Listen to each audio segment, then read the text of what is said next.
Pregame Nation podcast, brought to you by SHN Sports. Tonight's commentators are Chuck Kracy, Mark Sickles, and Gary Guiterrez. Game time! Game time!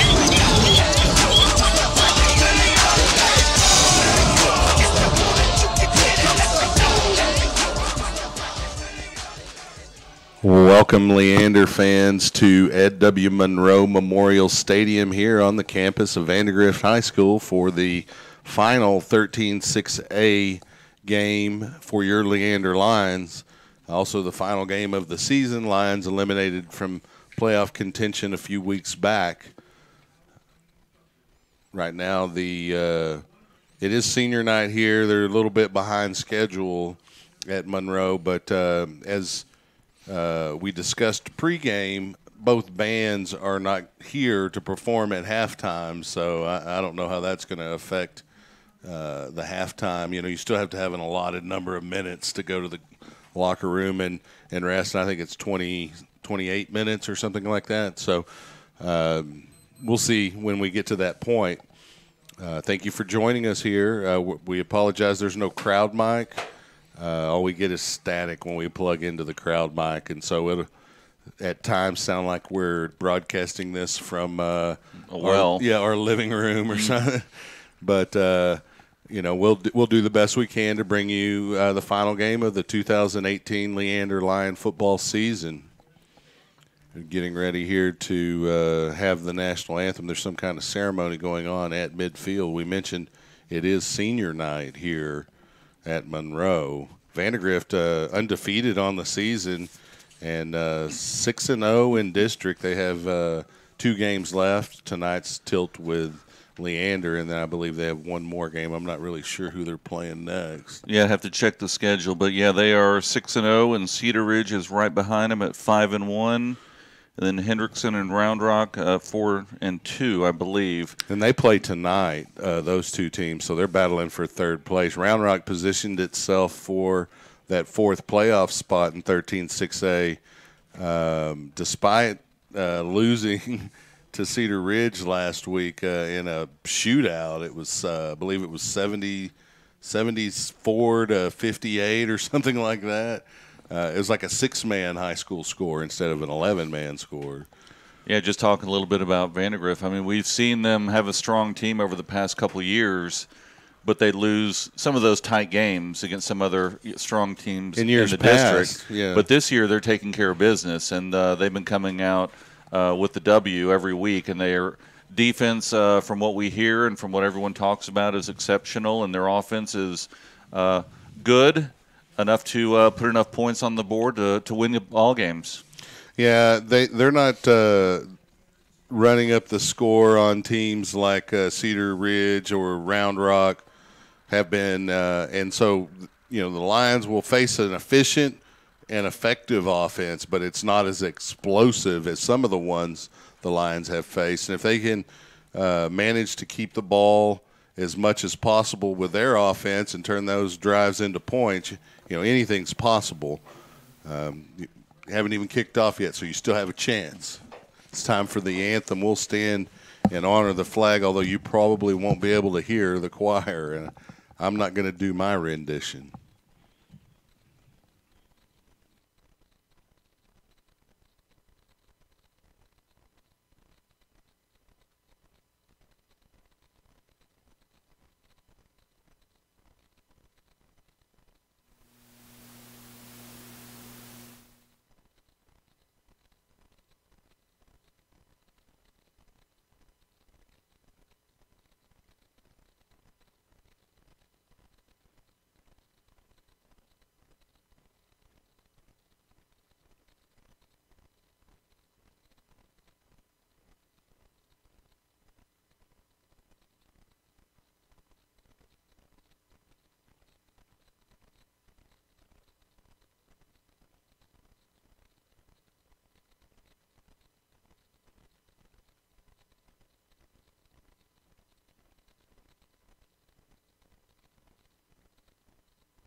Welcome back again. We apologize.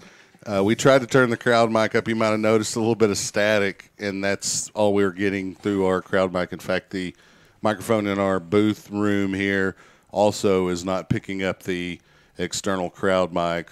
Stadium could get rowdy here. It is a big crowd for Vandegrift. Leander with a little bit smaller crowd. It always looks significantly smaller when your mega band isn't in the stands taking up half the bleachers. And so and that's because, as we mentioned, both Leander and Vandegrift bands, along with Vista Ridge, I believe, are at the Bands of America in San Antonio competing as we speak. Yeah, good luck to them. Definitely. If we hear anything, we'll pass it along.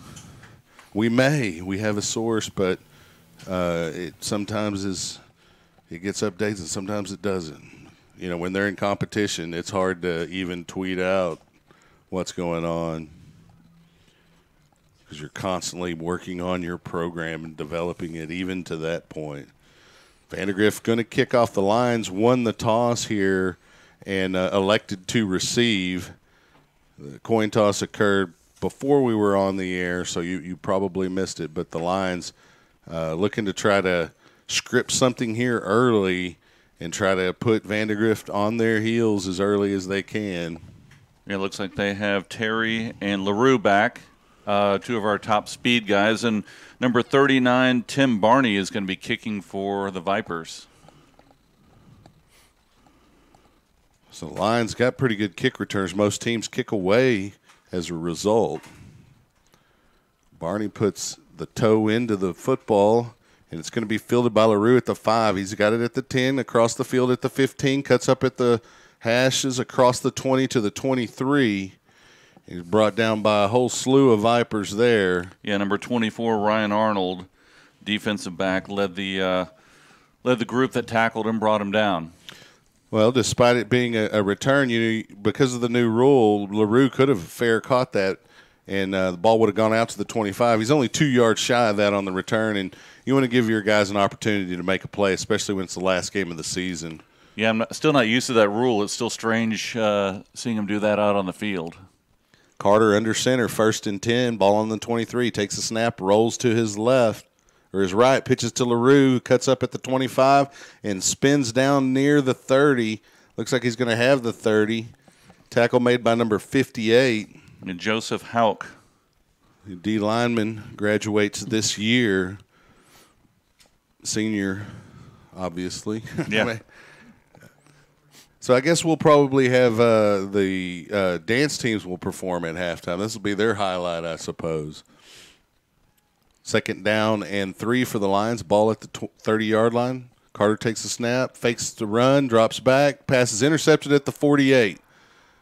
Return to the 43. He's at the 40, cuts up, and out of bounds at the 37-yard line. That's number 1, Drew Nelson, with the interception, and that was a gift from Carter. Yeah, that was thrown out there, and no one was around him, and he just kind of threw it out in the open space right to number 1, Drew Nelson, who caught it without anyone really close to him. Not really sure what happened there. There was a receiver behind him that was the intended receiver, but Carter tried to finesse the pass, and it was too short.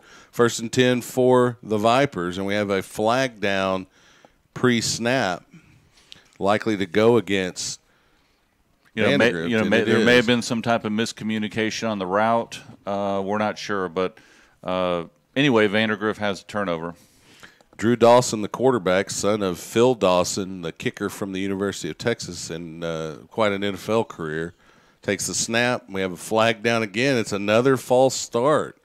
So they're going to move them back an additional 5 yards, and it's going to be 1st and 20 now. And the interception in Lion territory is suddenly just barely in Lion territory now at the 47-yard line. So Dawson looks over to get the signal from his coaching staff.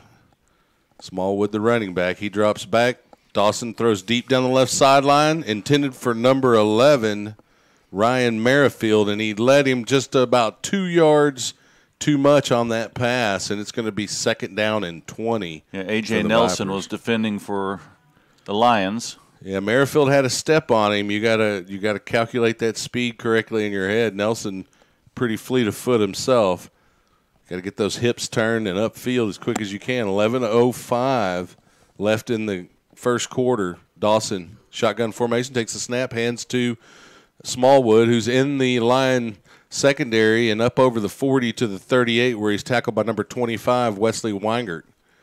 It's going to be 3rd down and 12 now. Ball at the Lion 39-yard line. Big early play for Leander. If they can hold him here, get the ball back. They may go for probably 2 downs, but at least give them a shot.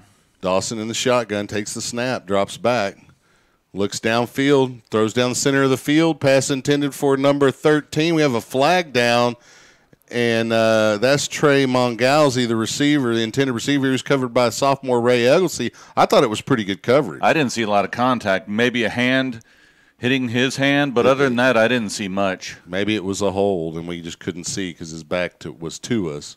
But that'll be an automatic 1st down if that's the case, and that hurts the Lions' cause there, and it is going to go against Leander. That's a tough call if they're going to be calling that all night. That's a 15-yard variety. Ball be marked at the 24-yard line. It'll be 1st and 10 for the Vandegrift Vipers. Isaiah Smallwood, the running back, with Drew Dawson, the quarterback. Shotgun formation. Dawson takes the snap, hands off to Smallwood. Straight ahead, he breaks the tackle and carries down inside the 15, tackled by number 51, Diego Costa, and number 52, Michael Welkama. Short of the 1st down, but the Vipers on the line of scrimmage, snaps the ball. Dawson flips it out to Merrifield at the 11. He breaks the tackle, and more than one tackle, and gets into the end zone. The Lions had opportunities to stop him before he scored, but good effort by Merrifield. Give him credit. Yeah. Touchdown Vipers. A couple spin moves and kept his feet moving, and Leander didn't wrap up, and Vandegrift takes an early lead. Yeah, you could see it there on the replay. It looked like the Lions had him wrapped up, but Merrifield with an athletic play to keep his balance, and then quickly moves down the sideline for the score. Point after attempt coming up for the Vipers, and it's up and good, and it is a 7-0 lead here with 10:11 remaining in the first period. We'll take a quick break, and we'll be right back. Leander Lions Football, SHN Sports. The Leander Lions Football Booster Club would like to send a special shout-out to its platinum sponsors. First, James Henderson with American Pacific Mortgage. Contact James and get $5,000 towards closing costs. That's James Henderson with American Pacific Mortgage at hendersonlending.com. Also, Big Swig Water. Big Swig balances thirst-quenching bubbles and fresh flavor for a crushable beverage enjoyed any time of day. The can is bold, but the bubbles are refreshing, not overwhelming. It's perfect for hydrating during a weekend at Zilker Park, a weekday lunch, a night out, and everything in between. Anywhere around Austin, Big Swig sparkling water brings a bubbly zip and burst of flavor, delivering Texas-sized refreshment. Crack one open. Thank you, Platinum sponsors, for sponsoring the Leander Lions Football Booster Club. Go Lions! Welcome back to Monroe Stadium. The Vipers, having gone up 7-0, preparing to kick off to the Lions here. Lining the kick off is Tim Barney, number 39, senior kicker for the Vipers. Back deep for the Lions, we have number 3, Xavier Terry, and number 34, Addison LaRue. LaRue will be the kick returner. He fields it at the 10, runs up over the 20, stutter step at the 20, gets up over the 25 to the 26 before he's wrapped up. The Lions will have it there, 1st and 10. Give credit to number 29 for Vandegrift. That's Shea Schaffner, senior defensive back on the special teams tackle. 10:03 remaining here in the first period. You know, this may be the first game I've done of Vandegrift where I can read their jersey numbers fairly easily. They're wearing black on black with white numbers. The Lions, gray jerseys, red pants, red numbers. Carter under center, 1st and 10, takes a snap, hands off to the first man through. Dotson straight ahead to the 29-yard line. It'll be a gain of 3, 2nd down. Tackled by 21, Jax McCauley. Yeah, it was just a mass of humanity there in the middle of the field. Tough to tell when the pile includes about 8 or 10 kids. 2nd down and 7. Lions have the ball at their own 29. Carter under center. Double wing formation. Ishmael Sanchez split out to the right. LaRue in motion. Fakes to the dive man, pitches to the second back coming around, and I didn't get a number on that. That's going to be Loof, number 12, the ball carrier. And tackled by number 6, Tyler Montgomery, came up on that. It was kind of a delayed pitch, a little bit of pressure off of the end over there for Vandegrift, and Carter had to delay the pitch, and that gave the defense a little bit more time to get out and get the pitch man. Yeah, they lost a yard, and it was a dangerous pitch. There was a man between Carter and the pitch man, and then Carter kind of pitched it over his head. 3rd down and 8 now for the Lions. Carter under center, straight T formation. There's a flag down pre-snap. That's generally going to be a false start unless there was some kind of encroachment. And it is a false start against the Lions, so they'll back them up 5. And so instead of 3rd and 8, it's going to be 3rd and 13 for the Lions. That'll move the line of scrimmage to the 28-yard line, or 23-yard line, rather. We would take the 28 because that's where we were. 3rd down and now 12, or make it 3rd and 13. Lions in the huddle. They break huddle. Carter under center. Double wing formation. The fullback is Dotson. Carter fakes the handoff, drops back, throws to Sanchez down the right sideline, and Sanchez kind of gave up on the route, didn't think it was going to be deep enough, and he misjudged it. It went over his head as well as the defender. Yeah, number 2, Reese Watson. They both kind of slowed down. That ball carried a little bit and went about 2 or 3 yards past both of them. Well, that's the second pass from Carter tonight. The first was a little bit short, so they were probably thinking it's going to be short again, but no, he got a little bit more underneath that one. Deep pass incomplete. It'll be 4th down now. 13 yards to go. The Lions in a punt formation. Yeah, we got a timeout. Quick timeout. We had 2 players over here.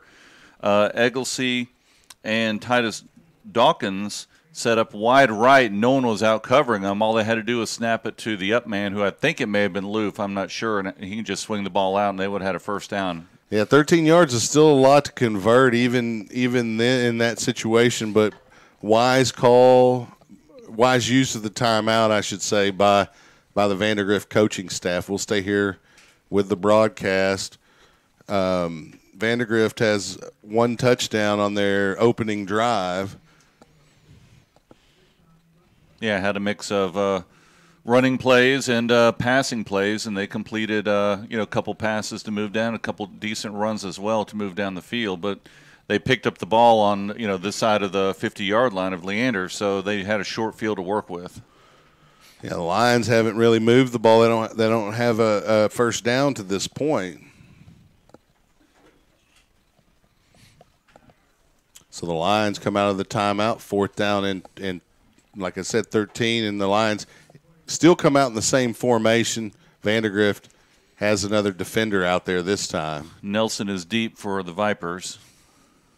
Gaiman does his little rugby run to the side and gets the punt off. It's fielded by Nelson at the 43. He's got it at the 45. He's out of bounds in Lion territory at the 47-yard line, and Vandegrift will take over there on drive number 2.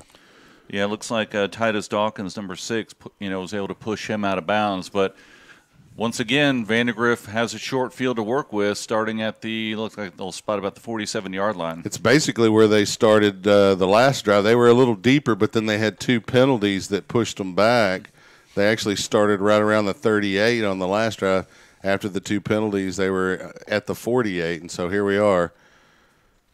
1st and 10 Vipers. Dawson in a pistol formation with 2 running backs, takes the snap, hands to the tailback, number 5. He's met at the line of scrimmage and wrapped up for no gain. Good play right there by number 52, Matthew Nakama. Came up, got good penetration, was able to stand him up, and they picked up maybe a yard. That's Brendan Bennett on the carry, 2nd down for Dawson. He takes the snap, drops back, flips it into the flat to number 9. He picks up a block and cuts inside. Ball's on the ground, knocked out of bounds.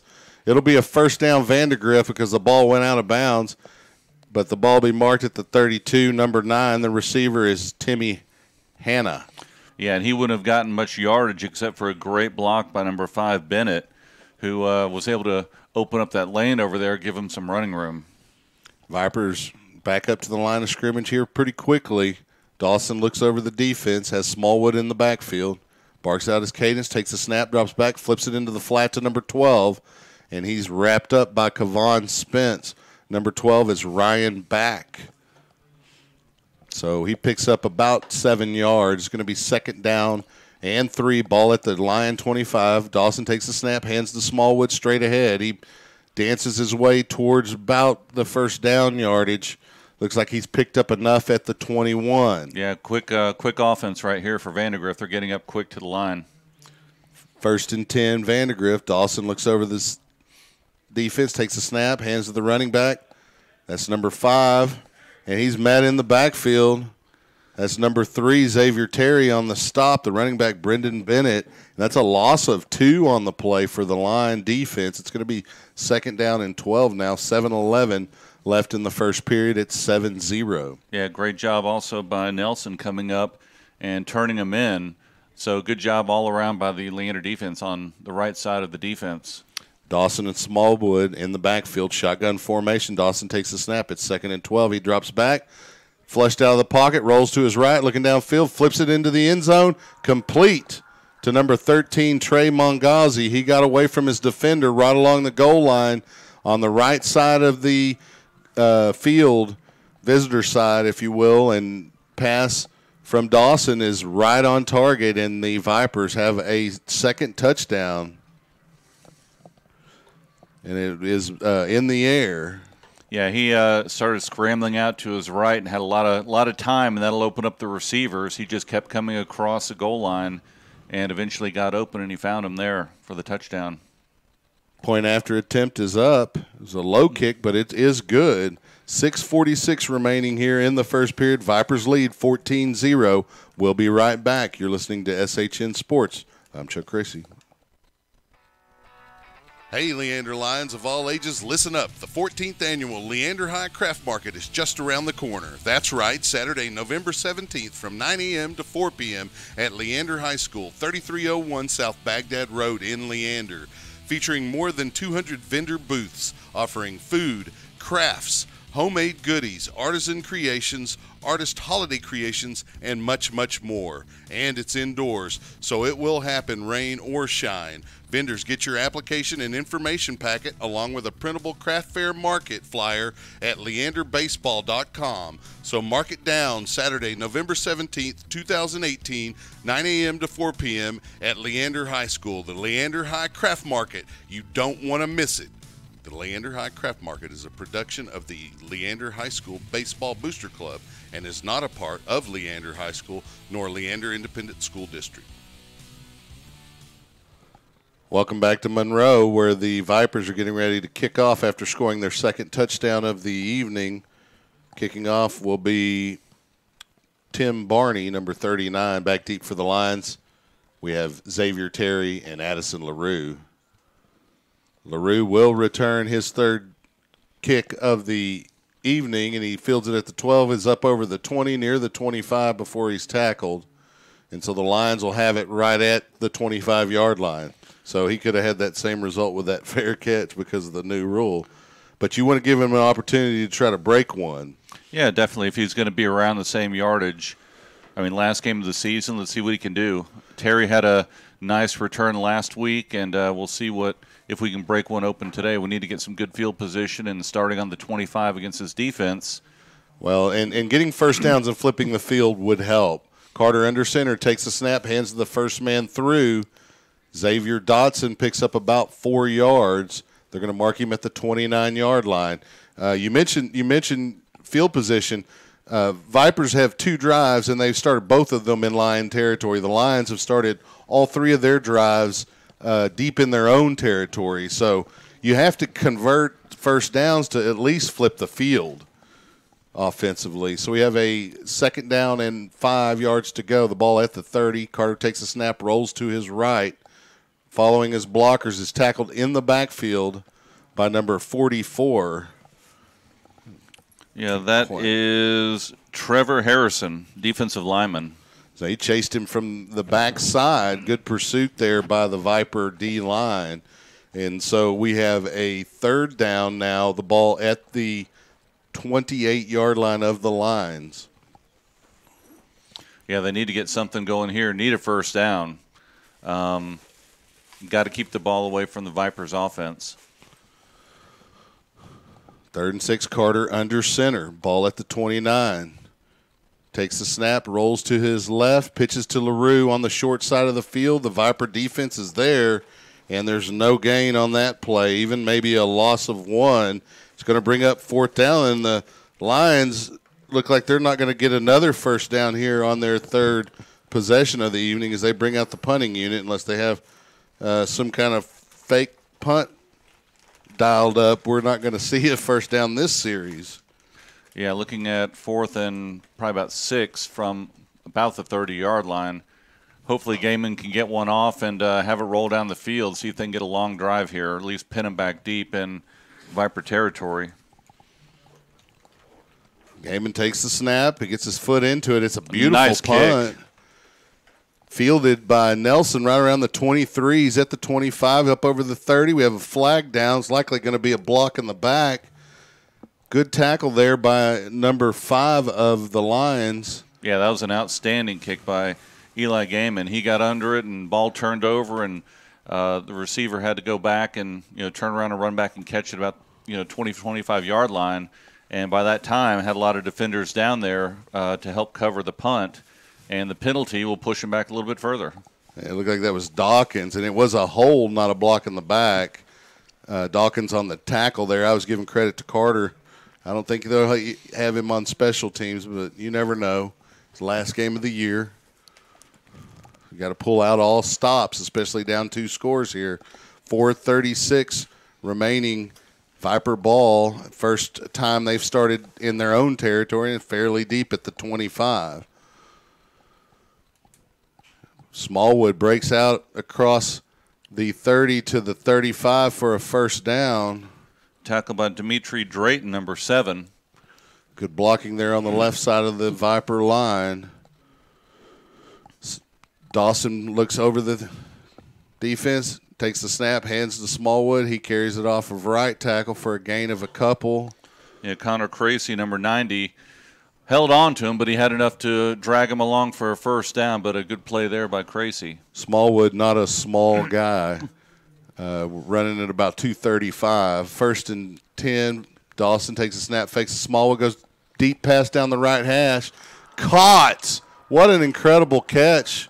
Number 13, Trey Mongalzi.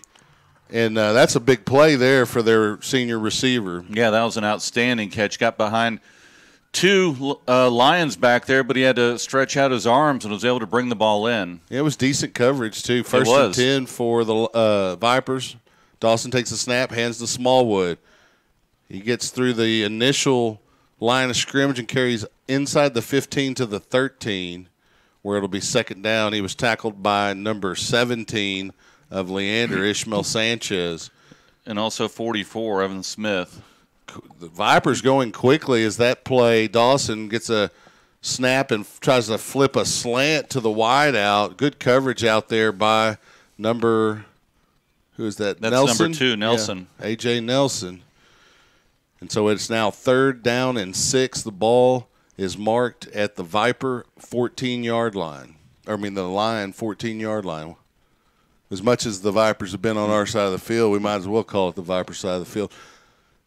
Dawson looks over the defense. Smallwood in the backfield. Shotgun formation. Dawson takes the snap, drops straight back, flips it into the flat, complete to number 13, Mongalzi, and he's lit up right away by Xavier Terry for no gain. Well, outstanding tackle by Terry. Short Gain, and it's going to bring up a 4th down and 1, and we'll see what the Vipers do here. They're certainly in field goal range, but they leave their offense out there. Dawson under center. They look like they're going to try to draw the lines off. Then Dawson splits out. Number 15 in a Smallwood in a Wildcat, and he goes to the right side, and he's going to score. Yeah, they were loaded up on the right side. They did the Wildcat, split Dawson out to the right, and you can kind of see where they were heading with the two blockers out there on the right side, and he was able to follow them in and get in for the score. And that is their first touchdown on the ground tonight. And credit that to number 15, Smallwood. Point after attempt by Barney is good. It is 21-0 with 3:03 remaining here in the first period. We'll take a break. You're listening to Leander Lion Football on SHN Sports. The Leander Lions Football Booster Club would like to recognize its sponsors: Bush's Chicken, Wingstop, Rudy's Country Store and Barbecue, Farmers Insurance, the McCoy Agency, James Henderson with American Pacific Mortgage. Contact James and get $5,000 towards closing costs. Amy Maddox with Allstate. You're in good hands. Stephanie Biggs with Blue Door Realty Group. Mighty Fine Burgers, Fries, and Shakes. Randy Hoff with Lexus of Austin. Dana Kerr Photography. Earl and Janice Lott. Milo Aquatics, Pool Service and Remodels, and Big Swig Water. Thanks to all of the Leander Lion Football Booster Club sponsors. We appreciate your generosity. Go Lions!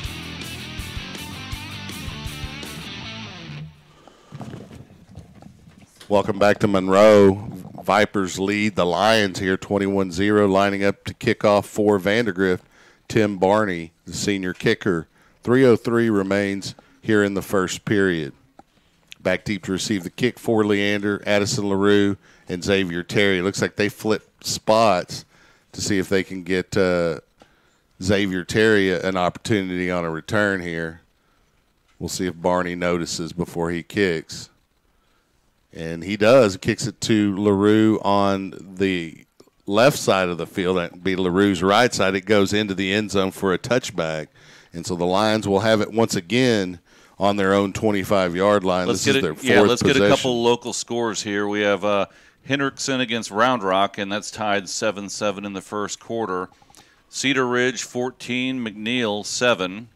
And then we have our game, and we also have, as of yesterday, Stony Point was able to put Westwood away 31-17. We'll get some more scores as we go tonight. First and 10 for Leander. Carter under center. T formation. He flips it out to Sanchez, the wide out, on a quick wide receiver screen. Sanchez wrapped up immediately by number 2. That is Reese Watson. So it'll be 2nd and 10, ball at the 25-yard line. 2:42 and counting here in the first period. Lions in the huddle because you're not going to get a lot of first downs. You got to at least burn some clock. Yeah. Of that play clock. So 2nd and 10, Carter under center, T formation, 2 wide receivers. Carter takes the snap. He's moving to his left, pitches to the pitch man, which is Loof, and he's tackled in the backfield. Looks like that's number 9. Timmy Harris. Timmy Hanna. Outstanding play by Hanna, just watching it from up here in the press box. What we had was Carter coming in, dipping in, and pitching out to Loof, and he just read it and went out there and one-on-one tackle and brought him down behind the line of scrimmage. Well, I can guarantee you Vandegrift's been working on how to attack the option all season long. A little bit here, a little bit there, preparing for this last game of the year. 1:48 left here in the first period. Carter under center, 3rd and 12. Ball at the 22. LaRue in motion. Carter, there's a flag down before the snap, and it's going to be a false start. And I don't know who that was against. May have been in the backfield. Some of them were leaning a little forward right before the snap. So the Lions are going to have a 3rd and 17 now instead of 3rd and 12. Ball will be moved, or the line of scrimmage will be moved all the way to the 18-yard line of Leander, and so they're going backwards on this possession. Lions need to convert a few first downs here, give the defense a little bit of rest, try to flip the field as best they can. They're giving Vandegrift too many short fields here tonight. So 3rd and very long. Carter under center. LaRue in motion. Carter takes a snap, drops straight back, looks to throw. intended for Loof, a little bit too tall. No, that was Sanchez, the intended receiver, a little bit too tall, which is saying something because Sanchez is a tall guy, about 6'3". Yeah, if that would have been completed, he would have had a shot to get to the first down. He was running an out pattern, a deep out. The ball was a little bit out in front of him and high. If it would have been on target, if he would have caught it, he would have had about maybe 5 yards to run for the first down. Would have had a shot. That's one of those one of those bugaboos about running a mainly rush offense. You lose time in reps and throws. No matter how much you spend in practice, you still got to get that timing down in game action. Game into punt here for the Lions, and this one gets caught up in the air, and it's going to go out of bounds right around the 46-yard, make it the 44-yard line of Leander, and that's where Vandegrift will start their fourth drive there in the Leander side of the field. The third drive on the Leander side of the field, but just a quick summary. They started about the 38 of Leander with their first drive, and despite a couple of penalties, that drive resulted in a touchdown. Next drive they started on the line, 47, touchdown was the result. Next drive they started their own 25, end up with a touchdown, and here we are, their fourth possession. We have a Wildcat formation here. Smallwood hands to Mongalzi, who hands to Dawson, who throws it deep downfield, and open there was number 11, pass too far, and that's Merrifield. Yeah, he was wide open by about 10 yards. He got behind everybody. They were setting that up earlier when they sent Dawson out into the wide receiver position, and they did it again, but they brought him back this time and gave him a chance to throw out of that formation. So he gets back in more of a traditional formation here. It's a pistol with Smallwood, and he backs it up a little bit, kind of a mini shotgun. Merrifield in the backfield as well. Pass from Dawson flipped out complete to number 2. That's Reese Watson, tackled by also number 2, A.J. Nelson. And it's real close, about a yard short of the first down, so it's going to bring up a 3rd and 1. Vipers quickly snap the ball, hand to Smallwood straight ahead. He's tripped up at the line of scrimmage, but leaned forward for about a yard and a half. Credit the tackle to A.J. Nelson, or Xavier Terry, rather, number 3. So it's 1st and 10 from the Lion 31-yard line. Dawson looks over the defense. Smallwood in the backfield with him. Pistol formation. Dawson drops back. There's a flag pre-snap, which is going to be a false start. Both teams having a little bit of difficulty with that offensive pre-snap penalty, otherwise known as a false start. Yeah, we've seen a lot. Surprising last game of the season. We've seen quite a few of those tonight. You think they'd iron those out the first couple weeks of the season. Well, you got to figure Vandegrift is probably working on a few wrinkles for playoff time here in this game against the Lions. They want to make sure that they get a W out of it, obviously, but you would assume that they're working on some that they plan to be using going forward, setting some things up. Shotgun formation for Dawson, 2 backs in the backfield. Fakes to the running back and runs straight ahead, and he gets inside the 30 to the 29. It's going to bring up 2nd down. It's a gain of about 7. Yeah, tackled by number 7, Dimitri Drayton, and number 44, Evan Smith. That's good. Yeah, the end of the quarter. We'll take a quick break. So you're listening to Leander Lion Football on SHN Sports. I'm Chuck Kracy with Mark Sickles on production, Rich Hensley, and then Mickey Schmeiser on camera. The Leander Lions Football Booster Club would like to send a special shout-out to its platinum sponsors. First, James Henderson with American Pacific Mortgage. Contact James and get $5,000 towards closing costs. That's James Henderson with American Pacific Mortgage at hendersonlending.com. Also, Big Swig Water. Big Swig balances thirst-quenching bubbles and fresh flavor for a crushable beverage enjoyed any time of day. The can is bold, but the bubbles are refreshing, not overwhelming. It's perfect for hydrating during a weekend at Zilker Park, a weekday lunch, a night out, and everything in between. Anywhere around Austin, Big Swig sparkling water brings a bubbly zip and burst of flavor, delivering Texas-sized refreshment. Crack one open. Thank you, Platinum sponsors, for sponsoring the Leander Lions Football Booster Club. Go Lions! Welcome back to Ed W. Monroe Memorial Stadium here on the campus of Vandegrift High School. Vipers lead the Lions 21-0 going into the second quarter. We don't have any time on the clock, so they don't. There we go. We're getting ready to get going here. It's a shotgun formation for the Vipers. Dawson, the quarterback, looks over the defense, barks out his cadence, takes a snap, drops straight back, flips it to the right deep side of the field, and it's complete. Tackled immediately by Xavier Terry is number 13 of the Vipers, and that's Trey Mongalzi, who's made a couple of really, really good catches. Mongalzi graduates in 2020, which means he's a junior. So they'll have him next season when the Lions take on the Vipers. So we'll be able to see him again. And we have a timeout on the field. I didn't see who called it. Vipers.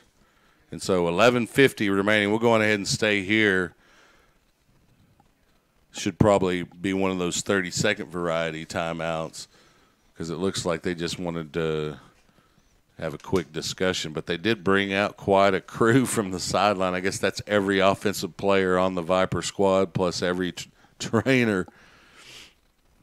The Lions, a markedly smaller-looking team in terms of numbers.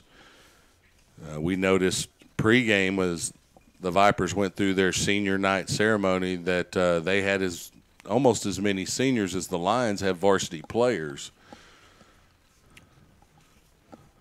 which, that makes it tough. It does. It makes it tough because you're out there most of the game and you get worn down. And, if you're on offense or defense and one side has a different, amount of time that they're on the field, it obviously takes its toll. So we'll come out of the timeout, 1st and 10, ball at the 13-yard line of Leander. Dawson looks over the defense. The Lions shift there, and we've got a man in motion. There's the snap. They hand off to the running back, number 5, and he's flushed to the right and tackled for really no gain on that play. And number 5 is Bennett, Brendan Bennett. And so they're going to give him a yard and a half there. We'll make it 2nd down and 9. Ball will be at the 11-yard line. Yeah, Dixon was on part of the tackle there, did a good job coming up. But Leander did a good job on the left side, kind of stringing it out and putting the pressure and bringing about 3 or 4 guys up to contain the running back. 2nd and 9, empty backfield. Well, it's Wildcat. Smallwood takes the snap, fakes the handoff, and runs to the right and picks up about 9 yards and a score. And so the Vipers in their 4th drive this evening, same result, touchdown. That'll be the 2nd touchdown run for Isaiah Smallwood this evening. And that Wildcat formation is working pretty well for the Vipers. Point after attempt coming up here, with 11-12 remaining in the first half. There's the snap, the hold, and the kick is up. And it's good. And it will be a 28-0 score here with 11-12 remaining. We'll take a quick break. You're listening to SHN Sports. Leander Lion Football. We'll be right back. Hey, Leander Lions of all ages, listen up. The 14th annual Leander High Craft Market is just around the corner. That's right, Saturday, November 17th from 9 a.m. to 4 p.m. at Leander High School, 3301 South Baghdad Road in Leander. Featuring more than 200 vendor booths offering food, crafts, homemade goodies, artisan creations, artist holiday creations, and much, much more. And it's indoors, so it will happen rain or shine. Vendors, get your application and information packet along with a printable craft fair market flyer at leanderbaseball.com. So mark it down, Saturday, November 17th, 2018, 9 a.m. to 4 p.m. at Leander High School, the Leander High Craft Market. You don't want to miss it. The Leander High Craft Market is a production of the Leander High School Baseball Booster Club and is not a part of Leander High School nor Leander Independent School District. Welcome back to Monroe Stadium here at Vandegrift High School. It's 28-0. Vipers getting ready to kick off to the Lions. That's Tim Barney lining up the kick, back deep to receive Xavier Terry and Addison LaRue. They switch spots late And Terry's going to get an opportunity, fields it at the 7. He's at the 10, 15, cutting across the field at the 20. He's at the 25, and he's drug out of bounds around the 29-yard line by number 2, Reese Watson. And so the Lions, decent return there from Terry, have their best field position, and it's sad to say that's the 28-yard line, their own 28-yard line. So the Lions, they need to try to get some first downs here and push the ball down the field, give their defense some rest, try to get some points here in the second quarter going into halftime, down 4 scores. Carter under center, 1st and 10, ball at the 28. LaRue in motion. Carter takes the snap, and they hand off straight ahead to Dotson. He picks up about 5 yards to the 33-yard line. He was tackled by number 52. That's Jordan Cochran. And so it'll be 2nd down and about, they're going to say he got 4 on that one, so 2nd and 6, ball at the 33-yard line of Leander. Lions in a huddle. Carter breaks the huddle. He's under center. Double wing formation, 1 receiver to the right of the formation. Carter sends LaRue in motion. They fake to Dotson and pitch to the other back, coming back the other way, and that is Loof, who gets tackled for a loss at the 29-yard line by number 21 of the Vipers, Jax McCauley. Yeah, just watching the Vipers here, they're really stringing it out. They're doing a good job controlling that pitch man. They're not letting anyone get outside. They usually have 1 or 2 guys out there, and they're fighting through the receiver who's trying to open up a seam, but they're doing a really good job coming up strong, which should open up the deep middle if they're attacking that strong from the safeties and linebackers. 3rd down and 8 for Carter. He takes the snap, drops back, and then goes forward to run. Then looks like he's going to pass, and then the Viper defense just swarms him under, led by number 99, and that is Sage Farmer, a senior defensive lineman. And so the Lions have 5 possessions so far tonight, started the game with an interception, and then it's been 4 punts ever since. And so the Lion offense yet to get on track here against the Vipers. And we mentioned that the Vipers have a pretty good defense, but they're not that good. No. The Lions need to step it up a little bit. Gaiman ready to punt. Back deep to receive, we have number 1, Drew Nelson, for the Vipers.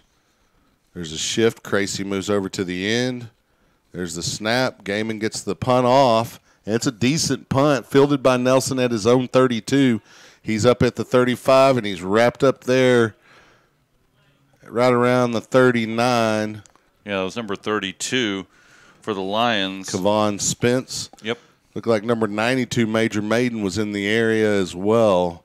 Lions have a lot of sophomore players, especially on the defensive side of the ball, and they've suffered as a result. But those kids will benefit in the coming years from their experiences this season at varsity football at such a young age against some of these D1 athletes every school has that we play. We got double receivers here to the right of the formation for Dawson, 1st and 10. He takes the snap, fakes to Smallwood, flips it to the other side of the field, complete to number 11, and that is Merrifield. And he picks up about 7 yards. They're going to mark him at the 47 of Vandegrift. Tackled by Nelson and Drayton. Once again, getting up quickly up on the ball. They hand off to Smallwood straight ahead. He's tackled by Costa and Smith. Looks like they're going to give them enough for a first down. They're now in Lion territory. Yeah, they're working pretty quickly. They are an efficient offense. Dawson, a pretty good quarterback. He has a younger brother on the team, plays tight end. He's a freshman. We'll probably see him a little later in the game. 1st and 10, Dawson takes the snap, fakes a handoff to Smallwood, steps up in the pocket and takes off, and slid down rather than to take the shot that was waiting on him from number 58, Dyron Dixon. And so the ball's going to be marked at the Lion 44, 2nd down and 5. And the Vipers working quickly. Pistol formation. Smallwood, the running back, with Dawson. Dawson barks out his cadence, takes a snap, Hands to Smallwood straight ahead. Smallwood runs into Dixon, who puts a lick on him, but Smallwood, a little older, a little more experienced, falling forward for the first down at the 38. Viper offense looks over to the sideline to get the signal. Dawson, the quarterback, has Smallwood and along with number 17, Bo Dawson in the backfield. And that's the younger brother of Drew Dawson. And Dawson forced a scramble out, and he flips it out of bounds as he's taking a hit from Spence. Yeah, Spence got in a good lick right there on Dawson. Once he let go of the ball. Viper coach is not pleased that the referees didn't even flinch because it was a legal play. He was running out of bounds. He could have thrown it downfield if you don't go make that tackle, so you have to.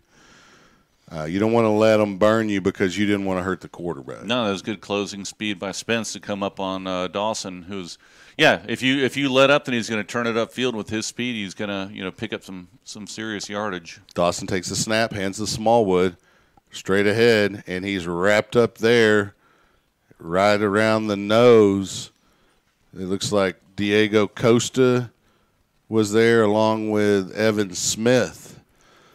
It's going to be a yard gain, third down, about 9 yards to go. Ball marked at 36. Dawson looks over the defense. They're quickly up, ready to snap it to Smallwood. He runs straight ahead, and he's tackled by Spence right around the 33-yard line, so it's shy of the yardage needed for the first down. It'll be 4th and about 3, but Vipers leave their offense on the field. It's kind of a lengthy field goal from there. You're looking at about a 52-yarder. I mean, you got Phil Dawson's kid on the team, 2 of them, but they don't appear to be kickers. No. I'm not saying they couldn't kick. I'm just saying they're a quarterback and a tight end. Well, big play here for Leander. Need to hold him here on 4th down, 4th and about 5. About 4.5. Dawson takes the snap, fakes the Smallwood, flips it out into the flat. It's complete to number 13 for the first down. That's Mongozi, and that's the go-to receiver that they've used all evening. Yeah, Vipers pull out the pick play and get him open on the short out route. A little rub route that is illegal, that never gets called. It's tough to decipher that when you're on the field. 1st and 10 for the Vipers at the 23. Dawson takes the snap, drops straight back, flushed out to the left, turns his shoulders to throw, and it's a touchdown pass to Mongozi. You can't give the Vipers that much time. The Viper receivers are going to find an open spot when you give the quarterback that much time. I mean, Dawson using his feet to get open into open area and then flip it to Mongozi for the score. Yeah, receivers are doing a good job for the Vipers. They just keep running because they know that Dawson will be looking downfield, so they try and find that open spot, and he's hit a couple of those tonight. Fake on the extra point, wow. And they Are you get kidding 2. Me? Really? And it goes to Bo Dawson, as we mentioned, the freshman tight end, younger brother of Drew Dawson. 5:44 left here in the first period. We'll take a quick break. You're listening to Lion Football. We'll be right back.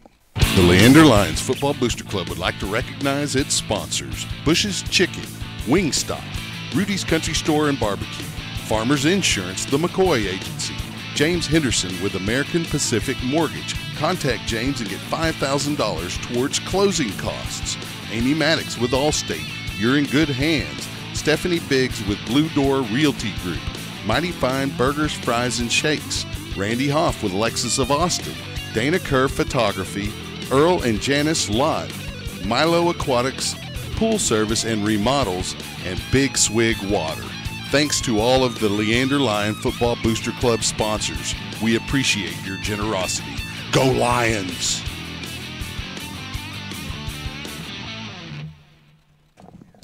Welcome back to Monroe Stadium. 5:44 remains here in the half.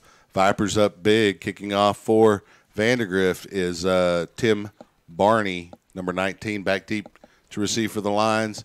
Xavier Terry and Addison LaRue. And they are playing a little game of switcheroo there to try to get the kick to Terry. And we have a fair catch signaled by LaRue. Yeah, first one of the night. Let's get some other scores while we're here. Hutto is up on Manor 21-14 in the second quarter. Cedar Park is leading Pflugerville 20-0 in the second quarter. Round Rock Dragons are ahead of Hendrickson, the Hawks, 14-10. And Georgetown is leading Rouse 20-7. We also have Cedar Ridge 24, McNeil 7, and Troy is up on Lago Vista 14-0. 5:42 remaining here in the half. Carter under center. He takes the snap, hands to the first man through. Xavier Dotson, who carries for a gain of about 5, maybe 6 yards. They're going to mark him at the 31. Second down and 4 now for Leander as they huddle. A couple other scores. Liberty Hill is up 14-6 over Taylor. Dripping Springs up 23-0 over Reagan, and Lake Travis is tied 7-7 with Hayes in the first quarter. Second and 4, the Lions offsides there with a quick false start, because second and 4, you'd rather have second and 11, right, or second and 9. And again, the Lions, along with the Vipers, having a little bit of trouble on the pre-snap foul, trying to get off the ball, get the advantage, and it cost the Lions there on that play. So it's going to be second and 9 instead of second and 4. The ball is now resting on the 26-yard line of Leander. Carter breaks the huddle. Standard double wing formation. Carter under center, looks over the defense, snap, fakes to Dotson and runs up behind him. He's tackled by number 21, McCauley, after a gain of about 3, maybe 4. The ball's back at the 30-yard line here, so it'll be 3rd and 5 for the Lions as they huddle, and Carter walks over to the sideline to get a signal from the coaching staff. He trots back into the huddle. The Lions not in a big hurry here. They're going to try to burn a little bit of clock going into the half. You'd like to get points going into the half. Carter under center. Looks over the defense, barks out the cadence, takes the snap, fakes to Dotson, goes behind him, and there's just nothing there. He picks up maybe a yard and a half. And so it's going to be 4th down for the Lions, and what you'll likely see is that play clock get run down the full 30 seconds, and then the Lions either go for it or call a timeout. And it looks like they're going to huddle at the very least and maybe try to draw the Vipers off sides here with a hard count. I don't really see them going for it here, but maybe. Carter under center, 4th and 4 on their own side of the field. LaRue in motion, and they're trying to get him to draw the defense off sides, and they call LaRue for a false start. I guess he was a little bit over dramatic with his movement on the motion when he planted his foot to come back, and they called him for a false start. The Lions will send out their punting unit, Eli Gaiman, to kick here. Back deep for the Vipers will be Drew Nelson. I wanted to say Pearson, but it's Nelson. Drew Pearson was a great receiver for the Cowboys.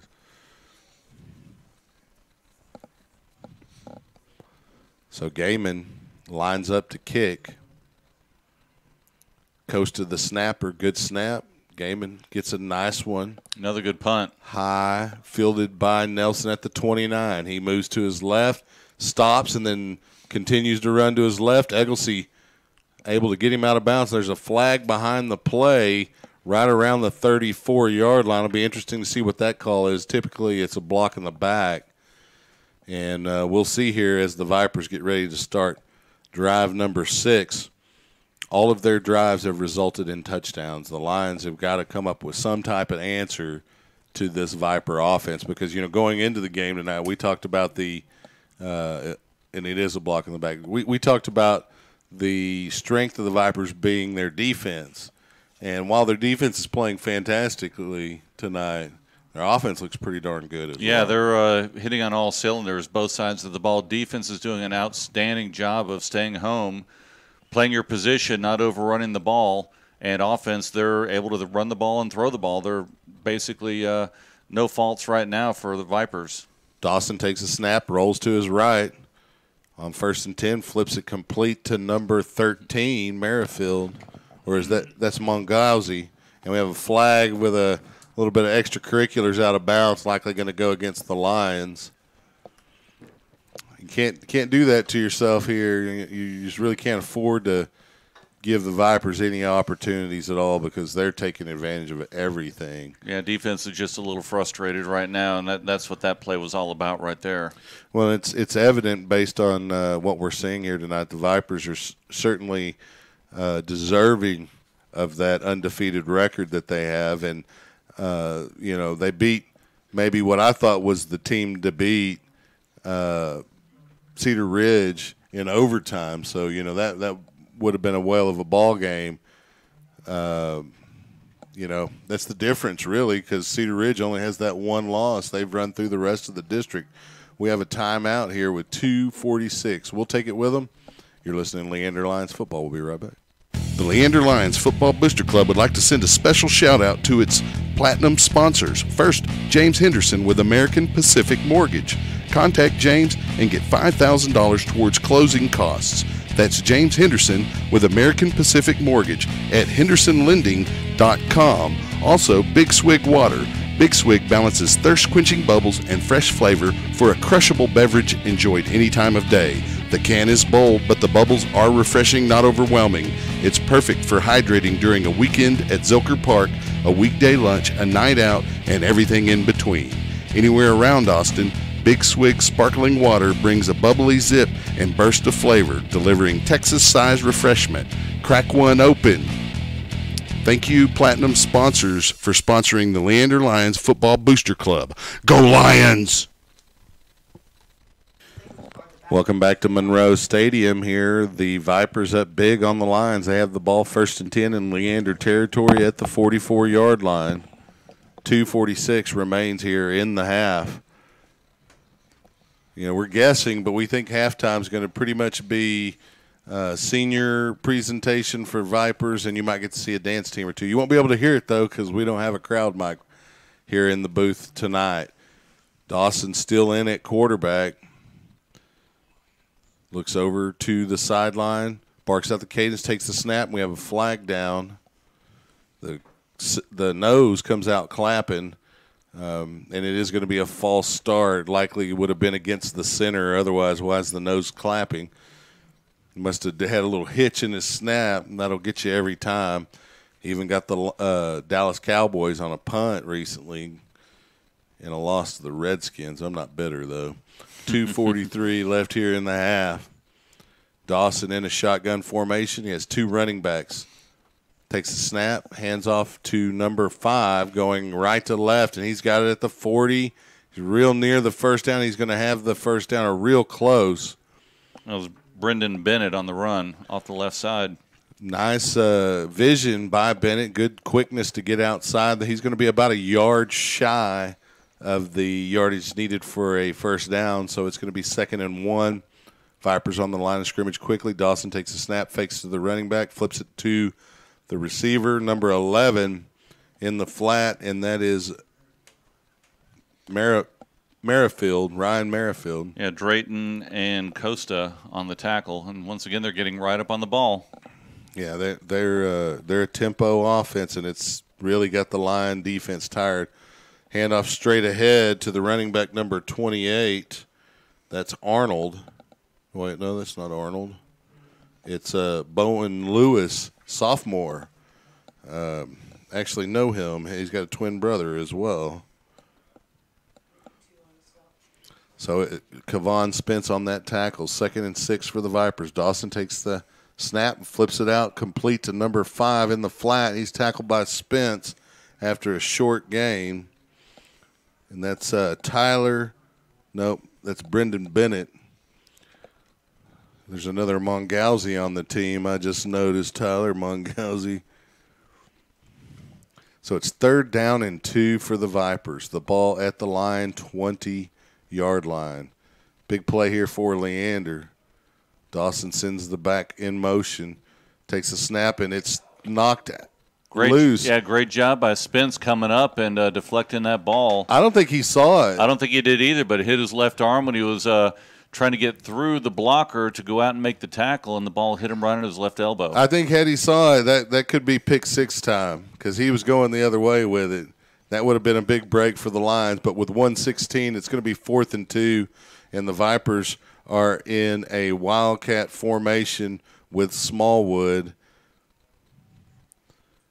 He barks out the cadence, takes the snap, goes straight to the right, and has a hole, and has the first down over the 15 to about the 13. They're going to mark him right around the 14. Yeah, it's tough to defend. They have a tight end and 2 lead blockers, and then him coming up behind them on the right side. They've been doing that same play all tonight. Yeah, he only weighs about 235 and runs about a 4.8. So 1 minute and counting here in the half.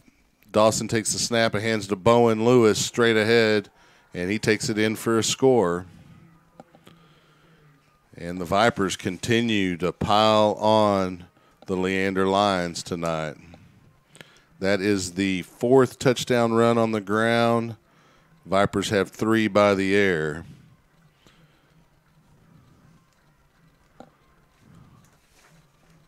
Point after attempt coming up here.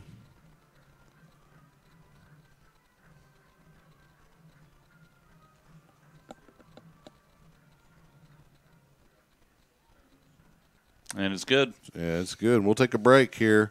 You're listening to SHN Sports. I'm Chuck Kracy with Mark Sickles, Mickey Schmeiser, and Rich Hensley. We'll be back. Hey, Leander Lions of all ages, listen up. The 14th annual Leander High Craft Market is just around the corner. That's right, Saturday, November 17th from 9 a.m. to 4 p.m. at Leander High School, 3301 South Baghdad Road in Leander. Featuring more than 200 vendor booths offering food, crafts, homemade goodies, artisan creations, artist holiday creations, and much, much more. And it's indoors, so it will happen rain or shine. Vendors, get your application and information packet along with a printable craft fair market flyer at leanderbaseball.com. So mark it down, Saturday, November 17th, 2018, 9 a.m. to 4 p.m. at Leander High School, the Leander High Craft Market. You don't want to miss it. The Leander High Craft Market is a production of the Leander High School Baseball Booster Club and is not a part of Leander High School nor Leander Independent School District. Welcome back to Monroe. The Vipers getting ready to kick off to the Lions. Tim Barney. These have generally been the most exciting line plays of the evening. The chance at a kick return back deep to receive for Leander, LaRue, and Terry. And they're both together in the middle of the field waiting for the kicker to start his motion. He gets a kick. It's going to be fielded by LaRue at the 7. He goes from his left to right. He's at the 15. He's at the 20. He cuts up, 25, about the 28-yard line. They're going to give him the 29 where the Lions will have it for their 7th drive this evening. The Lions have yet to convert a first down here on offense. Defense struggling as well. Yeah, the Viper D has just been smothering. Any play that they call, seems like they know what the play is going to be, and they're just coming up hard. And we both mentioned it, and they look like they deserve to be undefeated. This is a quality opponent the Lions are facing.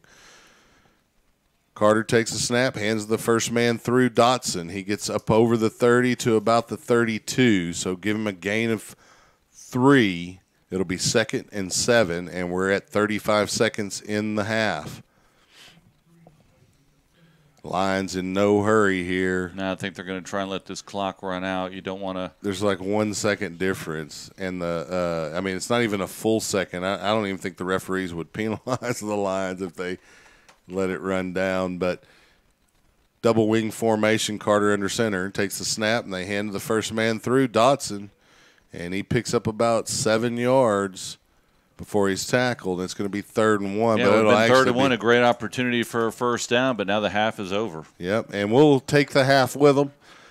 Come around for the second half. It is the last half of football for the Leander Lions in the 2018-2019 season. I'm sure the locker room is going to be just a blast here at halftime, but stick around, come back for the second half. Leander Lion Football and SHN Sports. We will have it for you.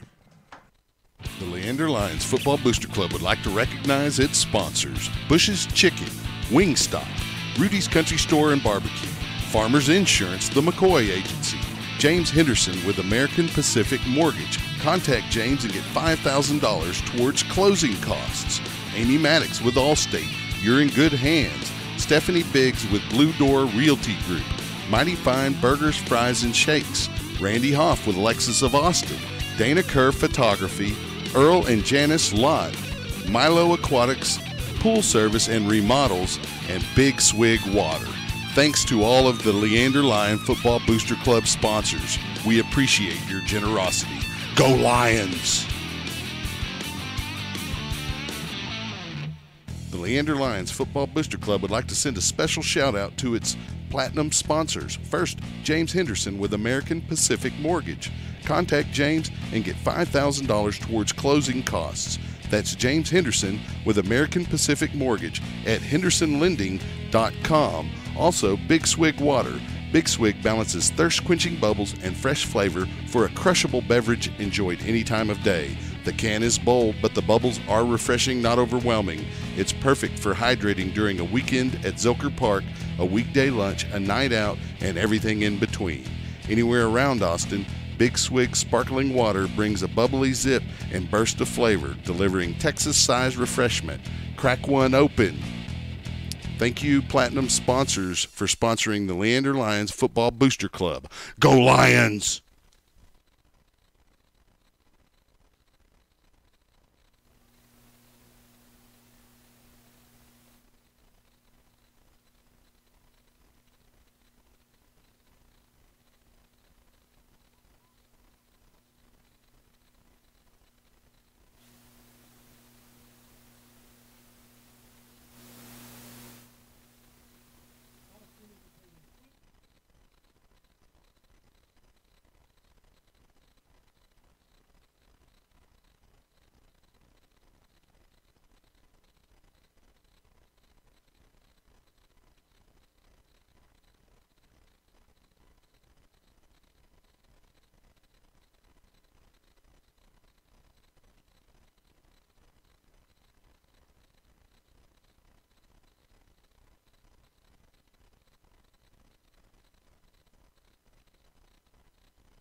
Welcome back to Monroe Stadium. Halftime is just about over here. Vandegrift will be receiving as we open the third period. First half, all Vipers.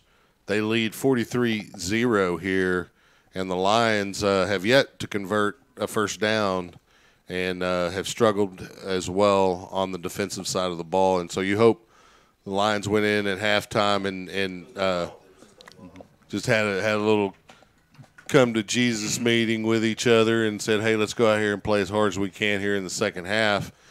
You got a lot of sophomore players, and you've had them all year on the defensive side of the ball. But at this point, you've played 10 games, and so you really can't call yourself a rookie, so to speak. No, they've had a lot of game time experience, and you've seen a lot of them step it up throughout this year. So there's good hope for those guys. They've earned a whole year under their belt, and those players that'll be coming back next year or 2 years, there should be some good signs out on the field.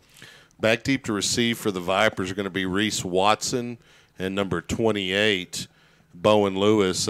Bowen Lewis, a sophomore running back, got him a touchdown to close the scoring in the first half, and he's going to get an opportunity here as a kick returner.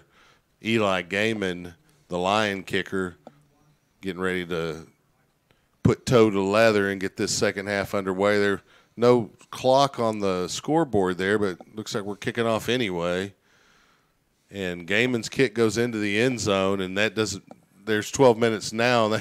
They run a couple of seconds off, but I think when it's a touchback, you don't run the clock unless they've agreed to run the clock. And it looks like that may be the case as the clock continues to wind here.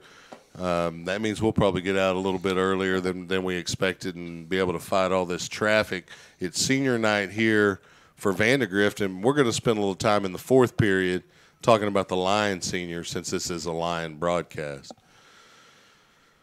We got a new quarterback in the game. It is number 12. There's a handoff to Lewis, and he's going up the right seam. He's at the 40, 30, 20. They're not going to catch him. Bowen Lewis is too fast. Flag down on the field at the 28-yard line. That's way back at the line of scrimmage, so it's likely, unless it's an offsides against the Lions, it is likely going to come back. The quarterback in the game now is number 12, Ryan Back. While they're taking that penalty, let's get a couple updates on some scores here. Right now, Hutto is up 31-21 over Manor.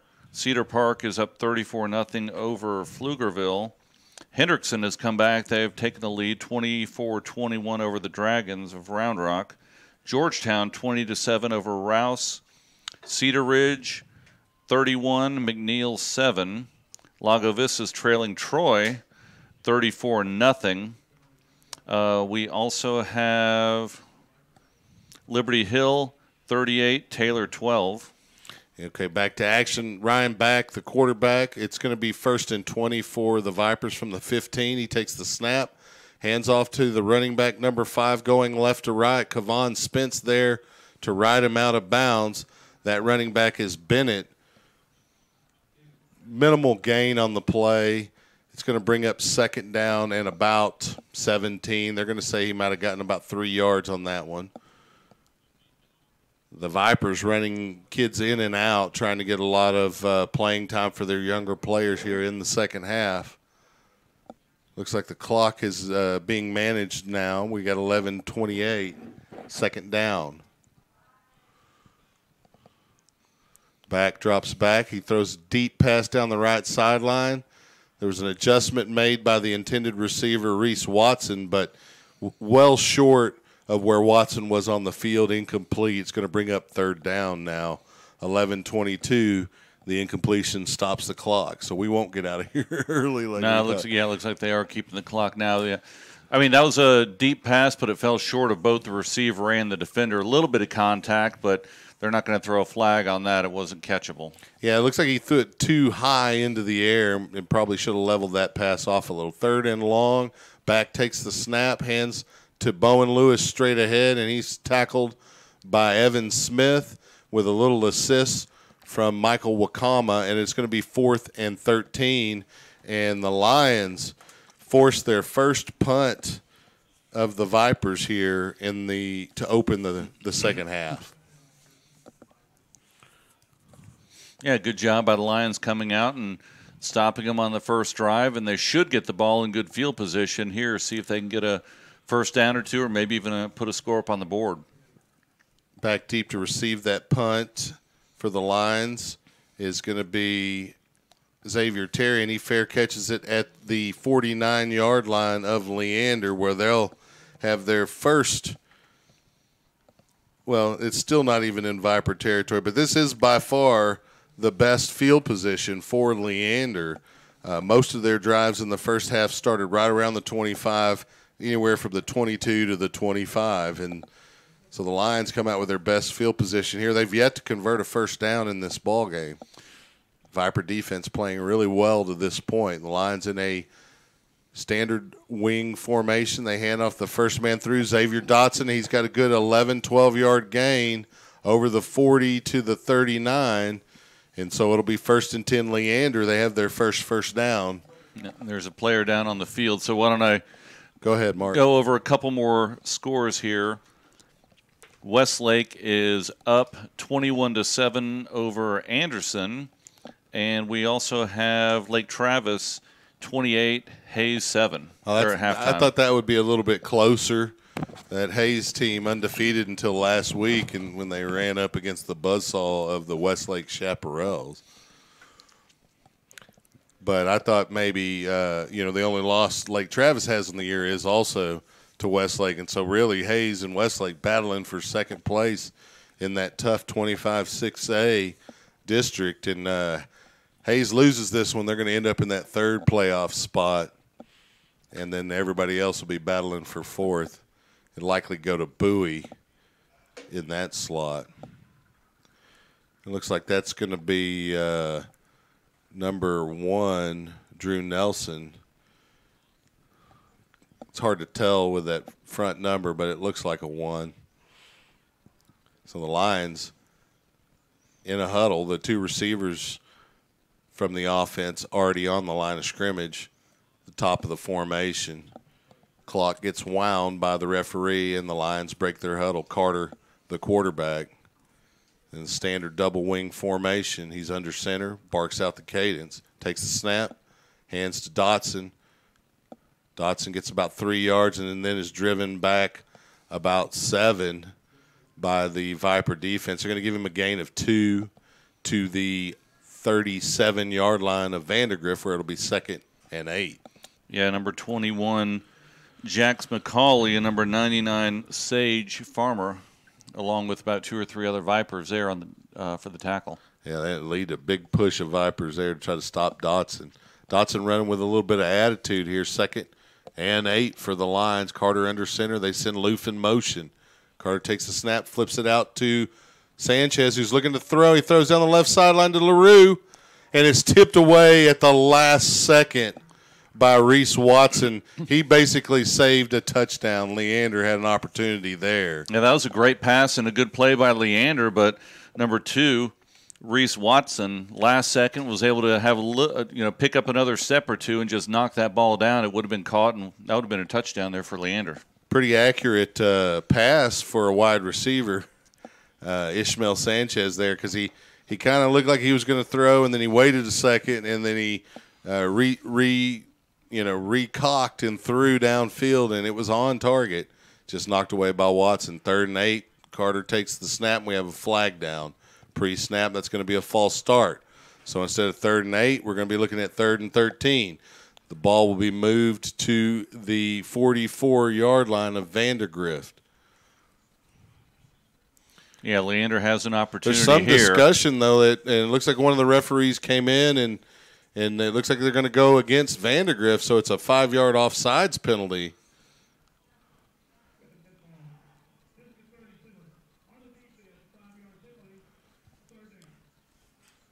So he came into the neutral zone, and the Lions will have a 3rd and about 3.5 yards. The ball's marked right around the 32.5-yard line. Lions need to get to the 29. Lions break the huddle. Carter under center. Double wing formation. 2 receivers at the top of the formation. LaRue left to right. Carter following him. Sends him to block, and Carter picks up the first down and steps out of bounds. Nope.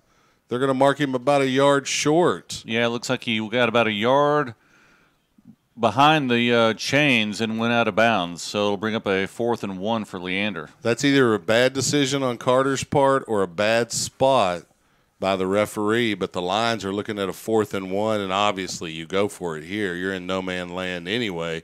Even if it's a close game, you go for it here, but down big, you want to try to get some points, and so the Lions break the huddle, 4th and 1, ball at the 30. Yeah, they're pinching 29. In up the middle. Carter takes the snap, and they hand it to Dotson right up behind right guard. Riley Wells blowing a big hole there, and a 3-yard gain for Dotson and a first down for the Lions as this drive continues. It's the 8th offensive possession for Leander, and the first in which they got first downs, and this is their 3rd, I believe, now. So 9:02 and counting here in the 3rd period. Lions break the huddle. Carter under center. Straight T formation. Carter takes the snap. He's rolling to the left. He pitches to the pitch man, Loof, who lowers his shoulder and runs over a defensive back for a gain of about 3. That's number 35 there, taking the brunt of that lick. Caleb Lewis, the twin brother of Bowen Lewis, who has 2 touchdowns offensively for the Vipers. Yeah, and J.J. Parker was also there, but Loof, like I said, he's a big guy, strong guy, tall guy, and he lowered his shoulders and lowered his pads and just said, all right, I'm coming. You didn't get low enough if a 6'5" William Loof can get underneath your pads. So 2nd down and 7, ball at the 24-yard line. Carter snaps, and they fakes the Dotson, pitches to LaRue on the edge. He breaks the tackle at the 15 inside to about the 12, where it'll be 1st and 10 Lions, and they're in the red zone for the first time this evening. Great job by Rashad Carter to ride Dotson on that initial dive, and then a good pitch to LaRue. Yeah, he attacked the outside, and they came in. That's what he's supposed to do, attack the outside. If they come and get you, pitch the ball, and he did a good job. Yeah, you would have liked to have seen that a little bit earlier for the Lions, but that Viper defense able to slow the line attack up until this point. 1st and 10 for Leander. Carter under center. LaRue in motion. Carter fakes to his right, comes back left, and there's a block. It's going to be a flag. It looks like number 20 for the Lions. Yeah, they may have a block below the waist out there, which this year they're going to call those. It was a good block, but I think it was an illegal block this year, so they're going to mark it off. Vincent Garcia, the one that'll get the penalty, and it'll be a spot foul, 10-yard penalty, which will move the line of scrimmage to the 14. It'll still be first down for the Lions. They can get a first down at the 2-yard line, but have the ball now at the 14, 1st and 12. Carter gets the play, breaks the huddle. It's a straight T formation for the Lions. Carter under center, 2 receivers, 1 on either side. Carter takes the snap, pitches to LaRue as he had a lot of pressure from the middle of the line. Number 80 there disrupting the play for the Lions. They were able to get the pitch off, but no gain. Logan Doggett. Yeah, actually I had a grab of Carter's jersey as soon as he snapped the ball, and he was able to get the ball out to the pitch, but didn't get any positive yards on the play. In fact, they lost 2. Ball at the 16-yard line now. It's 2nd and 14, and there's going to be a timeout, Leander. We'll take the timeout with them. Stay tuned, see if the Lions can get on the board. We'll be right back. SHN Sports. The Leander Lions Football Booster Club would like to send a special shout-out to its platinum sponsors. First, James Henderson with American Pacific Mortgage. Contact James and get $5,000 towards closing costs. That's James Henderson with American Pacific Mortgage at hendersonlending.com. Also, Big Swig Water. Big Swig balances thirst-quenching bubbles and fresh flavor for a crushable beverage enjoyed any time of day. The can is bold, but the bubbles are refreshing, not overwhelming. It's perfect for hydrating during a weekend at Zilker Park, a weekday lunch, a night out, and everything in between. Anywhere around Austin, Big Swig sparkling water brings a bubbly zip and burst of flavor, delivering Texas-sized refreshment. Crack one open. Thank you, Platinum sponsors, for sponsoring the Leander Lions Football Booster Club. Go Lions! Welcome back to Monroe. It's 2nd down and 14. The Lions out of the timeout come to the line of scrimmage. Double wing formation. Carter under center. Loof in motion. Carter takes a snap, moving left to right, throws down the seam. Intercepted, one-handed snag by number 2. And that was a decent pass.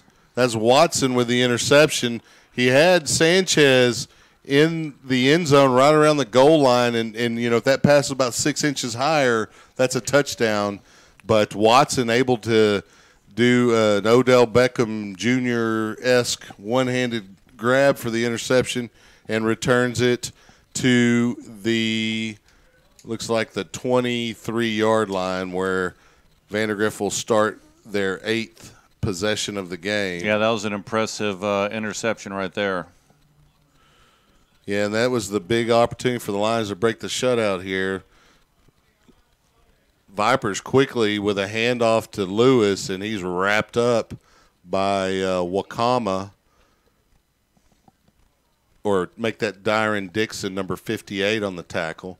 2nd and 10 now, no gain or loss on that play. Back the quarterback, shotgun formation, takes the snap, fakes the handoff, and flips it in the flat to number 13. And I believe 13 is Merrifield. Mongalzi, it's one of those guys that have been shredding us. Yes, he slipped a couple tackles, and Xavier Terry, number 3, came up to make the tackle out of bounds. That'll give him a first down. Yeah, 1st and 10 at the 35. Back, shotgun formation, takes the snap, fakes the handoff, takes a shot from Dimitri Drayton as he releases, and the pass is incomplete in the flat. That'll stop the clock with 6:17 in the 3rd period. It's 2nd down and 10. Vipers not huddling, all looking to the sideline for the play call. Back has a running back in the backfield as Reese Watson, the guy who got the interception here to stop the Lions' opportunity to score. Back, takes the snap, drops straight back, flips it down the left sideline as a receiver, but the pass was way inside near the numbers, about 3 or 4 yards this side of the numbers. The receiver along the sidelines, there's no way he could catch that. It's 3rd down and 10 now. Yeah, that was attempted to be from Merrifield, and A.J. Nelson on the coverage. It must have been a mix-up on the route because, the receiver went out and the ball went in. Yeah, there's definitely some miscommunication going on there. Now the running back, Bowen Lewis, into the game for the Vipers. You want to keep an eye on him. He showed quite a bit of quickness in his opportunities here this evening. So 3rd and 10, Back and Lewis in a shotgun. Back takes the snap, drops straight back, flips it to the right as a receiver, and that was number 2, Watson, who made the fantastic one-handed grab. Can't get that one that hit him in the hands, though. The hard ones sometimes are easier to catch. That was a pretty pass. Hit him right where you wanted it to go, and wasn't able to hold on. So Leander bringing up another punt here for the Vipers. That one actually could have been going for a long way, if not a score as well. So the Lions catch a break there. Looked like there might have been a change in formation. Terry ran up, and now he's dropping back to receive the punt. Fields it at the 27 or 37, carries up over the 40 to the 43, where he's stopped by number 24 of the Vipers, Ryan Arnold. And so the Lions will have it at their own 42, second best field position of the evening. They got it at their own 49 last series, drove all the way down inside the 15-yard line before that drive was killed by the Watson interception. So the Lions come off the sideline to the line of scrimmage. They're in a standard double wing formation. Loof comes in motion. Carter drops back. And they moves to the right side, pitches to LaRue, who carries it up over the 45, and they're going to mark him right there. So a gain of about 3 yards on the play is going to make it 2nd and 7. The Lions go into a huddle. Coaching staff out near the numbers give the play to the offense. Lions just kind of leisurely walk up to the line of scrimmage here, 2nd and 7, 5:52 and counting in the third period. Carter takes the snap, pitches to the fullback, Dotson. That looked like it might have even been a busted play there. Dotson able to get maybe negative 1 yard gain on that as the Viper defensive line was in the backfield waiting on him to take the pitch. So it's now 3rd and 11. Yeah, that had to have been a busted play. You don't really pitch behind you a yard or two to the yeah, they were really close to one another, and Dotson, either missed the dive on that play or he was supposed to be much wider. 3rd and 11, Carter under center. LaRue in motion, left or right. Carter fakes, drops back, hits a receiver in the wheel route, and that is LaRue. It is a first down Leander in Viper territory. That was Loof. Loof, rather, at the 46-yard line, so it wasn't a wheel route. Loof, the receiver on that side, just went along the sideline and camped in the open area and made the reception for the first down. Lions in a huddle, 1st and 10. They break the huddle. Double wing formation, Carter under center, receiver on either side of the formation. LaRue in motion, left to right. Carter starts to the right, comes back left, and nothing there. Yeah, stood up right. Probably lost a couple yards, and he did by number 52, Jordan Cochran, defensive lineman. Sage Farmer also back there camping in the line backfield. Loss of about 3, loss of 3 to the Viper 49. It's going to be 2nd down and 13 from there. The Lions in their huddle.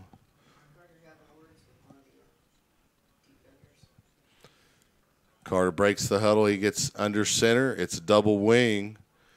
Tight receivers on either side of the formation. Carter takes the snap. They hand to the first guy through, and I think that's going to be Wells, and it's a fumble. And the Vipers have the ball. Yeah, Ryan Arnold picked up the fumble and got a couple yards, and he was tackled, so they'll take over about their own 44-yard line. And we saw Wells come in and get some carries against the McNeil Mavericks a couple of weeks ago. He ended up getting injured in that game and missed a game, and this is his first game back. Had an opportunity here to carry the ball, unable to hang on to it, and it's a turnover. And the Vipers have the ball on their own 44-yard line, 1st and 10, back. Takes the snap and hands to Bowen Lewis straight ahead, and almost coughed up the ball there, but he's able to get the handle back, and he picks up about 8 yards. Ray Egglesey on the stop for the Lions. So it's 2nd and 2 for the Vipers. New running back in is number 12. No, wait. 12 is the quarterback. Ryan back. The new running back is number 5, Bennett, to replace Lewis. 2 receivers at the top of the formation, 1 here on the bottom. Shotgun. Back, barks out the cadence, takes the snap, drops straight back, throws it down the right sideline. There's a flag down. It pass is caught by Watson, and that flag is likely going to be a hold against the Lions, and so that touchdown should count. We'll see here what the call is on the penalty flag. The defender was Ishmael Sanchez, number 17, for Leander. Yeah, we'll be holding against the Lions. They'll decline that, but that was a really, really high pass, by Beck. It was like a level 3 pass, almost a pop fly, and number 2, Reese Watson, did a good job adjusting, caught the ball, and got past the defender with the flag and was able to catch it and get going for the touchdown. They're going to have to work on Back's delivery because those passes are too tall. 3:11 remaining here in the third quarter. Point after touchdown attempt coming up from Barney. There's the snap hold, and the kick is up and good. And the Vipers still out big on the lines. We'll take a break. You're listening to Leander Football on SHN Sports. Hey, Leander Lions of all ages, listen up. The 14th annual Leander High Craft Market is just around the corner. That's right, Saturday, November 17th from 9 a.m. to 4 p.m. at Leander High School, 3301 South Baghdad Road in Leander. Featuring more than 200 vendor booths offering food, crafts, homemade goodies, artisan creations, artist holiday creations, and much, much more. And it's indoors, so it will happen rain or shine. Vendors, get your application and information packet along with a printable craft fair market flyer at leanderbaseball.com. So mark it down, Saturday, November 17th, 2018, 9 a.m. to 4 p.m. at Leander High School, the Leander High Craft Market. You don't want to miss it. The Leander High Craft Market is a production of the Leander High School Baseball Booster Club and is not a part of Leander High School nor Leander Independent School District. Welcome back to Monroe, where the Lions are ready to receive the kick from Barney. This will be their 10th possession. The Lions have had several punts and a couple of turnovers, actually 3 to end drives tonight. No points. Barney's kick is going to be fielded or let roll out of bounds by Xavier Terry wisely, and the Lions will either make them re-kick it or take the ball on the 30. We'll see what the coaching staff decides is appropriate here. I'd take the ball on the 30 here, although you do have some pretty good kick returners. Yeah. You want to work on your offense. And like I said, if I'm developing the team and the offense going forward, I'm probably looking at some of the younger players here offensively to try to get them some serious playing time in a varsity-type situation. So a couple other scores. Hutto is now up 38-21 over Manor. Cedar Park 41-0 over Pflugerville. Tight game, Hendrickson 35, Round Rock Dragons 28, Georgetown 34-7 over Rouse. So the Lions come out from the sidelines into formation. Carter is the quarterback. Double wing formation, have double receivers to the top of the formation. LaRue in motion that direction. Carter bootlegs behind him, carries the ball for a gain of about 4 to the 34-yard line, where it'll be second down for Leander. Glenn is up 14-7 over Brenham, and Westlake is up 28-7 over Anderson. Glenn may win that district. Was that 15-5A Division II or 13-5A Division II? I'm not sure. Not sure. And Lake Travis is up 28-7 over Hayes. So 2nd and 7, Carter under center takes a snap, hands off to the first man through, Dotson, who picks his way over the 40 to the 43-yard line, where it'll be first down Leander. And that'll be, I believe, their 6th first down of the evening, all here in the second half. The Lions huddling kind of near the sideline to get the play from the coaching staff. Carter gets the signal, comes out to the huddle, makes the play call. Lions break the huddle here with 2:15 and counting in the third period. Double wing formation, 2 receivers tight. LaRue in motion. Carter takes a snap, fakes the handoff to the fullback, follows him through, picks up about 3 yards to the 47. Make it about 4 yards. It's going to be 2nd and 6. The ball there at the 47-yard line, under 2 minutes here in the third period. Lions, again, taking their time in the huddle. 2 receivers come to the near side of the formation. Is a double wing. Those 2 receivers are fairly tight. Carter under center sends LaRue in motion away from the receivers. And they hand off to the first man through Dotson, but there's a penalty flag before the ball is snapped, and it's a false start against the Lions. And so they'll back up 5.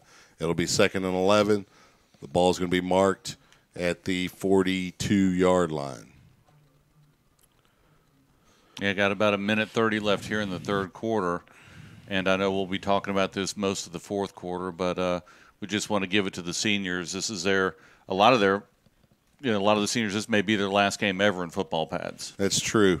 It is true for most of them. And they've been doing this a long time, since Pee Wee. Maybe some of them started later, but, we want to, talk about all the parents, and we'll do that shortly. Carter takes the snap. He's moving right to left, and he's wrapped up. Pitch man not there. Number 40 there in the backfield for Vandegrift, and that is Zach Gilchrist, a young linebacker getting some playing time for the Vipers. It's third down now for Leander, and they need about 18 yards to convert. They need to get all the way to the Viper 47. They have the ball on their own 36. You see some interaction between the two dance teams of the schools. Carter gets the call from the sideline, trots into the huddle. We're going to have enough really for one play here in this third period. The pace the lines are moving. Carter under center, sends LaRue in motion, takes the snap, rolls that direction.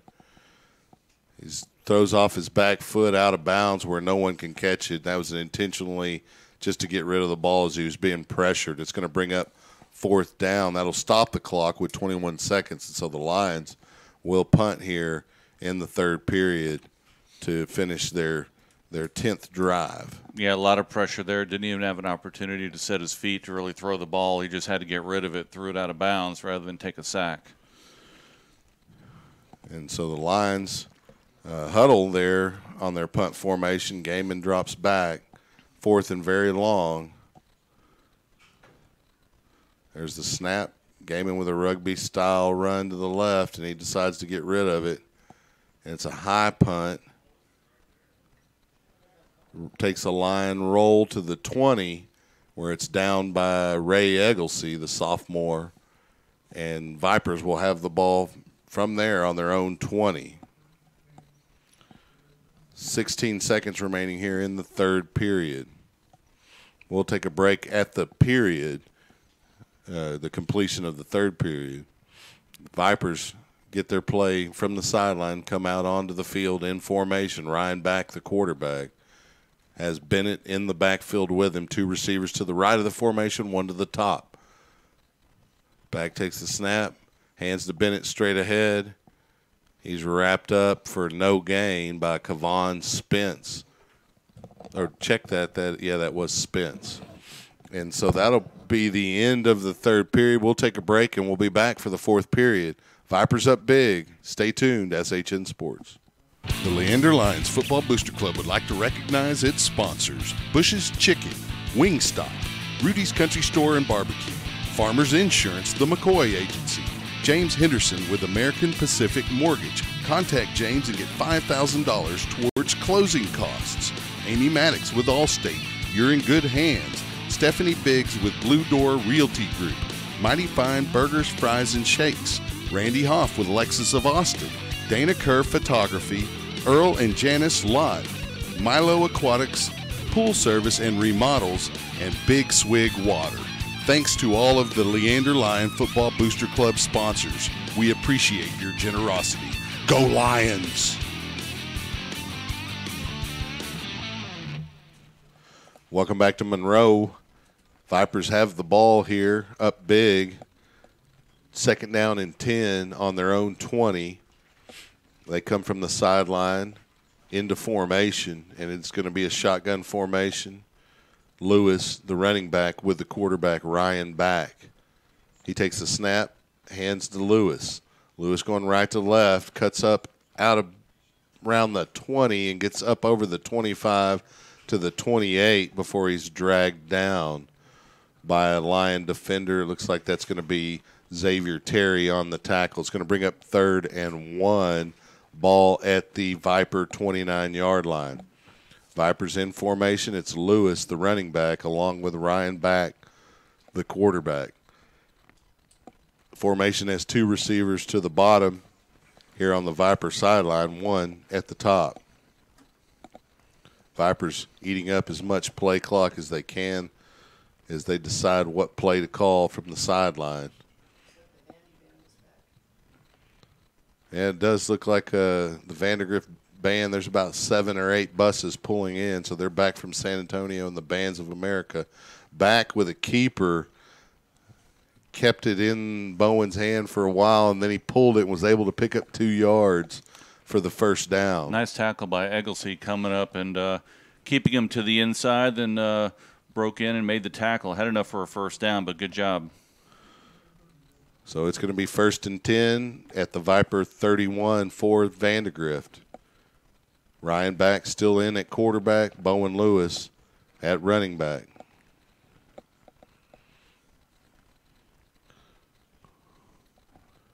Yeah, they're still waiting to get the signal. Trying to burn clock a little bit here. Clock down to 10:30. Shotgun formation. Again, Lewis, the running back, with the quarterback back. He takes the snap. They hand to the jet sweep receiver. That's number 23.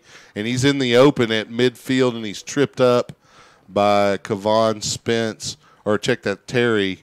And he gets the ball all the way up to the line, 41-yard line. That is Carson Sort, junior wide receiver. Looked like they had Xavier Dotson out there also on defense. Came up and made the last hit as he was going out of bounds. 1st and 10 from the Lion 41 for the Vipers. Lewis remains the running back. And they get some substitutions on their offensive line. About 23 seconds on the play clock here, and they're taking their time. They're going to eat as much time as they can each play. We got about 10 seconds left on the play clock here, 9:45 remaining in the game. Shotgun formation for Back. Takes the snap, hands to Lewis straight ahead. He breaks some tackles, continues upfield. Evan Smith getting the tackle after first down was gained by Lewis. We're going to start mentioning some of the seniors tonight. We'll start off with A.J. Nelson, number 2. A.J. Played cornerback for the Lions this season. He was escorted on senior night by his parents, Anthony and Rosemary Nelson. The story that I recall about A.J. is that he was a B-team player his freshman and sophomore years, and by the time he's a senior, he continued to work, and he's starting on the varsity. 1st and 10 for the Vipers here. Back takes the snap, hands to number 23, Sort, and he's going to get about 6 yards before he's ridden out of bounds. Next on the senior list is senior quarterback Rashad Carter. He was escorted on senior night by his father, Rod, and mother, Raquel. I've known the Carters for a long time. Real good friends with Rod. Rashad, a good, talented athlete, is looking at potentially playing a little college football, being talked to by a couple of D3 schools in Oklahoma and Texas, and potentially some D1s. I'm not going to say their names because I don't want to jinx anything. You bring that kind of speed, though, you get an opportunity. Definitely. At least as an athlete. 2nd down and 4 now for the Vipers. Back takes the snap and hands to Lewis straight ahead. He's tripped up by Kavon Spence. And also there, Dotson, 1st down for the Vipers. Next on our list of seniors is number 6, Titus Dawkins. His parents, Richard and Namaste Moore. Titus, a legacy player, had an older brother, Michael Dawkins, who played for the Lions and runs track at UTSA. Dawkins has similar speed, and so I wouldn't be surprised to see him potentially get some kind of track scholarship going forward. At the very least, he's good academically. So we got a 1st and 10 for the Vipers here. They have the ball on the line, 20. Back takes the snap, hands to Bowen Lewis straight ahead, and he gets driven down eventually by Dyron Dixon, but not until after he gains 10 yards for a 1st down. And Vipers going a little bit of tempo here.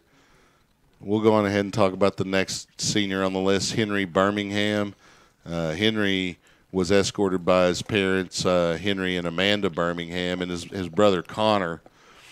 Henry is also a wrestler. Henry played defensive line last year.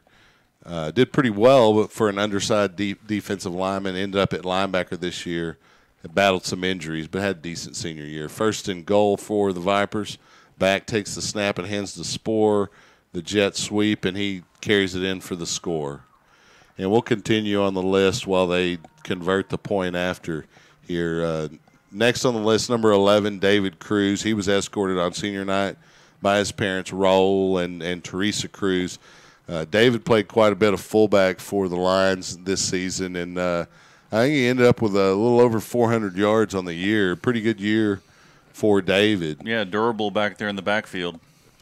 Next on the list, number 17, Ishmael Sanchez. He was escorted on senior night by his father, Enrique Sanchez Sr., and mother, Jessica Navarro.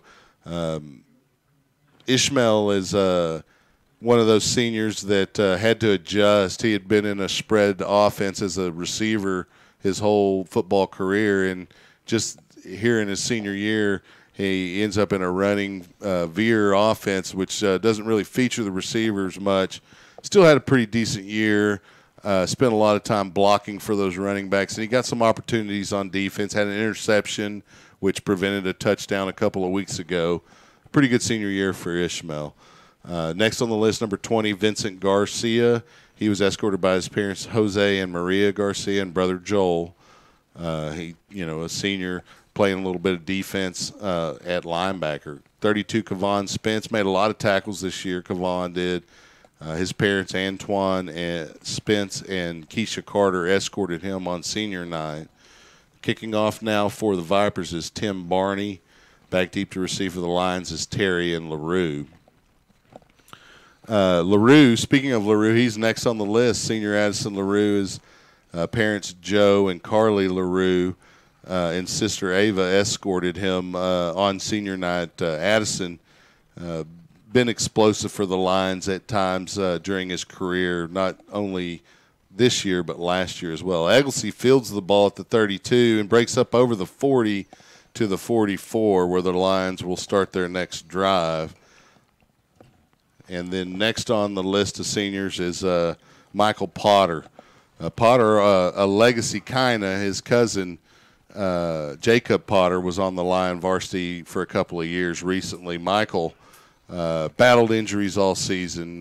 Good kid, a leader for the Lions despite all the injuries. And I know from personal experience that he's taken my sophomore son under his wing and to coach him. Carter under center here, 1st and 10 for the Lions. He takes the snap and hands to the fullback straight ahead. Nope. Fake to the fullback and pitch to LaRue. Good fake, and LaRue gets it into or right near midfield. Next on the list, number 48, Ben Hoff. Parents, Randy and Lori Hoff, and sister Isabel escorted Ben on senior night. This great family. We've known them. Both of us have known them for years. A long time, and used to be neighbors right across the street from each other. And they've always been very active in line sports and other activities. Isabel participating in dance. 2nd down and 3. Carter takes the snap and hands to Cruz straight ahead, and he picks up the 1st down right at the 46. And Randy Hoff always, beneficial to the kids, one of our sponsors, and, always active in the community. Yep, Lexus of Austin there, one of the sponsors. And so next on the list, 51, Diego Costa. His parents are Ricardo Costa and Nancy Owens, and his brother Ricky Costa all escorted him. Diego, another one of those kids that just a super leader for the Lions this season in the weight room, et cetera. It's 3rd and 1 for Leander. Carter under center. He takes the snap and goes straight ahead to pick up the 1st down right at the 45. Good season for Diego. He's also wanting to play a little college ball, and the recruiting process for him is still ongoing. Next on the list, Mr. Versatility, either wears a 55 or a 33, senior Riley Wells. His parents, Evan and Michaela, sisters Brooke and Addison, and his brother Hayden all escorted him. 1st and 10 for the Lions. We'll continue on Wells here in a second. There's a false start against the Lions. And so Riley, one of those kids that, despite what a lot of kids would consider a negative position change, it went from a tight end fullback in the old offense to an offensive guard in the current offense. And did not complain one lick. In fact, became a leader on the offensive line. And did get some opportunities to carry the ball, as we mentioned a little earlier, in the McNeil Maverick game before he suffered an injury. We'll get the next few seniors here in a moment. Carter under center, straight T formation for the Lions. They hand off to LaRue, going left to right. He picks up about 3 yards, so it's going to be second and about 12 after the penalty and the gain there from LaRue. Next on the list, Eric Locus, a senior center. Parents Robert and Pamela Locus escorted Eric, and Eric's one of those fixtures on the offensive line for the last couple of years. Good kid, smart kid, the kind of quiet leadership you kind of need on your offensive line. Second and 13 for the Lions. Carter takes the snap, fakes, drops straight back. It looks like we have a free play. Complete to Sanchez at the 23, 15, 10, 5. He's in for the score as long as that flag is offsides, which it probably is because of the fact that they'll stop the play if it's a false start, and they're going to discuss it. Let's see if the Lions are on the board here. It is going to be declined. It's offsides, and it will be a touchdown, Leander. The shutout is broken. Nice play there, good play call, and they threw it deep. We were talking earlier that they were being really aggressive with the linebackers and safeties on the run. That'll open up the deep middle, and that's where they hit them. Senior to senior on the road senior night. So as they work on the point after touchdown here, we'll continue down the list. Number 73, Kevin Higgins. He was escorted by his aunt Sharon. And Higgins played a lot on the offensive line this season for the Lions in a support role. And the last couple of weeks has gotten to spend even more time on the field as Wells spent some time at fullback and also injured. And so we'll round out the seniors, and this is the last one, small senior class for the Lions this season. And it's Brian Puckett. And he was escorted by his parents, Harold and Isbeth Puckett, and his little brother, who's also on the varsity, was hurt, and so he escorted him as well.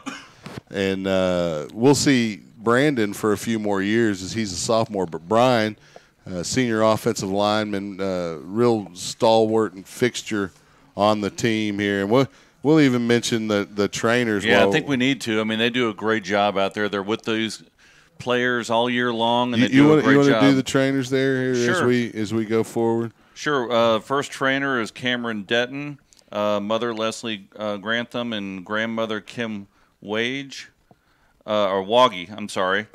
Sydney Bradford, Andy and Mai Land Bradford, and also Madison Hunt, Father Mark Hunt, and Mother Tanya Hunt. You know, the trainers, that's one way to find yourself college funding. I actually have a friend went to high school with. He was a trainer at our high school, and the trainer there helped him get a gig with Arkansas. He even got a national championship ring on the Nolan Richardson national championship team, and I believe it was 92. Wow. And then now is the head trainer at Richardson, Pierce. Oh, wow. That's right up the road from where I grew up. That was my rival high school when I went to Richardson High School. And yeah. My wife went to Richardson Pierce. Well, Richardson High School has a Leander Line former coach as their head coach, Coach Pells. One more group, that we obviously, want to talk about is, the cheer group. If you want to mention those, we'll go through those. Well, you might be more familiar with the families than I would because your daughter was in cheer last year. She was last year, and she's moved on to college. And, we had a great time with the cheer group. And, we want to thank them. They put in a lot of time as well. The seniors, Mariah Carabardi, Diane, Mom, and Zach Vanteska, the stepdad, sister Alyssa, Sean, her dad, and Heather Carabardi, the stepmom, and siblings Brandon and Riley. She had a whole posse. Yeah, had a large group. Bella Cash, Matt and Tina Cash with Jake, Vince, and Nina. Blaze Esposito, Joe and Ellen Esposito. Emily Toot with David and Beth Toot. And Lennox Yoakum with Julie and Ty Yoakum with brother Robert. So we want to thank them for all the years that they put in here at Leander as well. And so the Lions, after their first score of the evening, 4:17 left in the game, come out to kick off. Eli Gaiman to kick for Leander. It's a deep kick. It's going to be fielded right around the 12-yard line, up to the 20, 25, 30. Breaks out to the 40, 45, and is tripped up and out of bounds. And that's Lewis with another good play. And you can see the offensive weapons for the future of Vandegrift football in the form of the Lewis twins and Ryan Back, the quarterback. And so the Vipers have an opportunity here to answer the Lions' score here. Their 11th possession. They start in Leander territory for really the first time since the first half. The Lions suffered a bad field position issues in the first half that really made it a little too easy for the Vipers. They come out shotgun formation for Back. He takes the snap, and they hand off straight ahead, and there's a penalty flag or a timeout. I'm not sure. Looks like they may have they're resetting the clock, I think, for some reason. Well, now they're going over to the sideline. Yeah, I think the Lions called timeout, and it was their last one. So that was Flores on the carry. Maybe no, they have one more left. We'll take a quick break. Leander Lions football, SHN Sports. The Leander Lions Football Booster Club would like to send a special shout-out to its platinum sponsors. First, James Henderson with American Pacific Mortgage.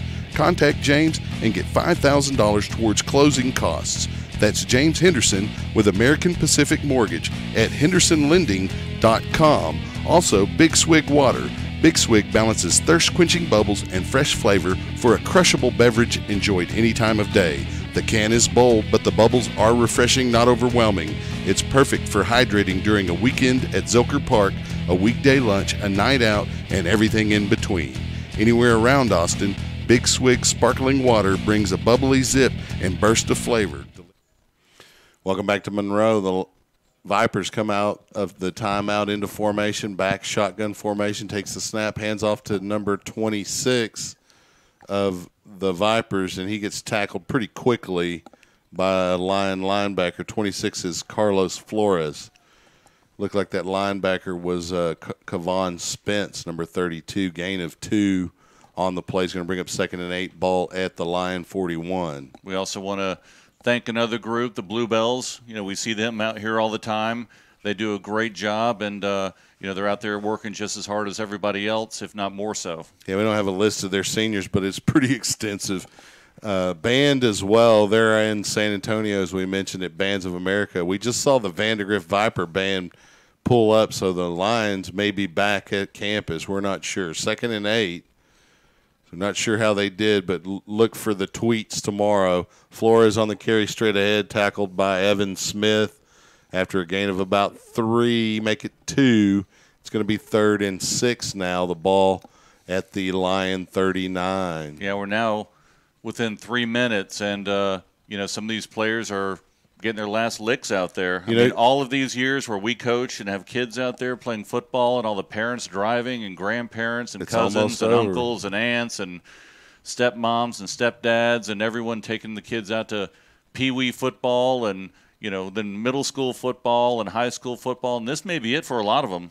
And I just always draw my own experience. You don't realize it. In fact, my senior year, I was like, okay, I'm done. It's not a big deal. And then within about 2 years, I was just really missing football.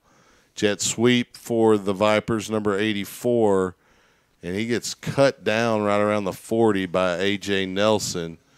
Number 84 for Vandegrift is Addison Hurwitz. No gain on the play. He's going to bring up 4th down. Yeah, you don't realize unless you're really involved with being a coach, as the coaches are here. They put in a lot of time. The cheerleaders, the band, Bluebells, players, parents. Takes a lot of time, but a lot of great memories as well. Well, in doing the PA, you're surprised at the amount of coordination it requires just to get all of those groups in the right spots for the right moments as each game goes through. And yeah, and it is. It's a lot of it's the parents, the volunteers, that and a lot of them aren't even parents. They just have an affiliation with Leander in one way or another. In fact, we've got on our current crew, I'm the only one that has a kid on the team. Mark, you've got a Lion basketball and baseball player, a future Lion football player potentially, throwing touchdown passes on Tuesday this week. Yep.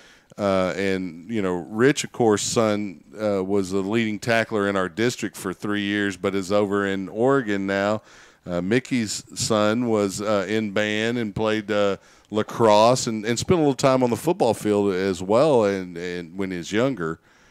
And so no kid on the team, but you're still here every week, and that's very commendable. We want to thank you for that. No, it's great being out here and watching the boys. I mean, I know I coached a lot of these, as you did too, growing up, seeing them play football. It's exciting. I mean, we did our little part to get them where they are now, and it's exciting to see them out on the field. Just hate to see it end for some of them. Major Maiden there, one of the sophomores, getting some time and a tackle, and we're going to have a timeout. Or no, that's going to be the game as the teams line up. And Lions lose. That's the end of the season. Hopefully we'll be broadcasting next year for Leander. We'll see. That's 10 months from now. We look forward to basketballs coming up. Some of these guys are going to be in wrestling. A few of them are going to move to basketball. Some are going to move into the baseball class and get ready for the baseball season. And, of course, you'll have track and soccer peppered in there for some of these kids as well. Thank you for listening to the Leander Lions this season here on SHN Sports. I want to thank Gary Guiterrez, who isn't here tonight. I want to thank you, Mark, you, Rich, and, of course, Mickey. And if I'm forgetting anyone who helped out, I apologize. Thank you, Booster Club. Thank you, coaches. Thank you, parents. Thank you, SHN Sports. And, Rob and Carl and everybody down at SHN. The season's over for the Lions. But stay tuned to SHN Sports as there will be playoff football going forward, and basketball will start soon. Thank you for listening. We'll see you next time.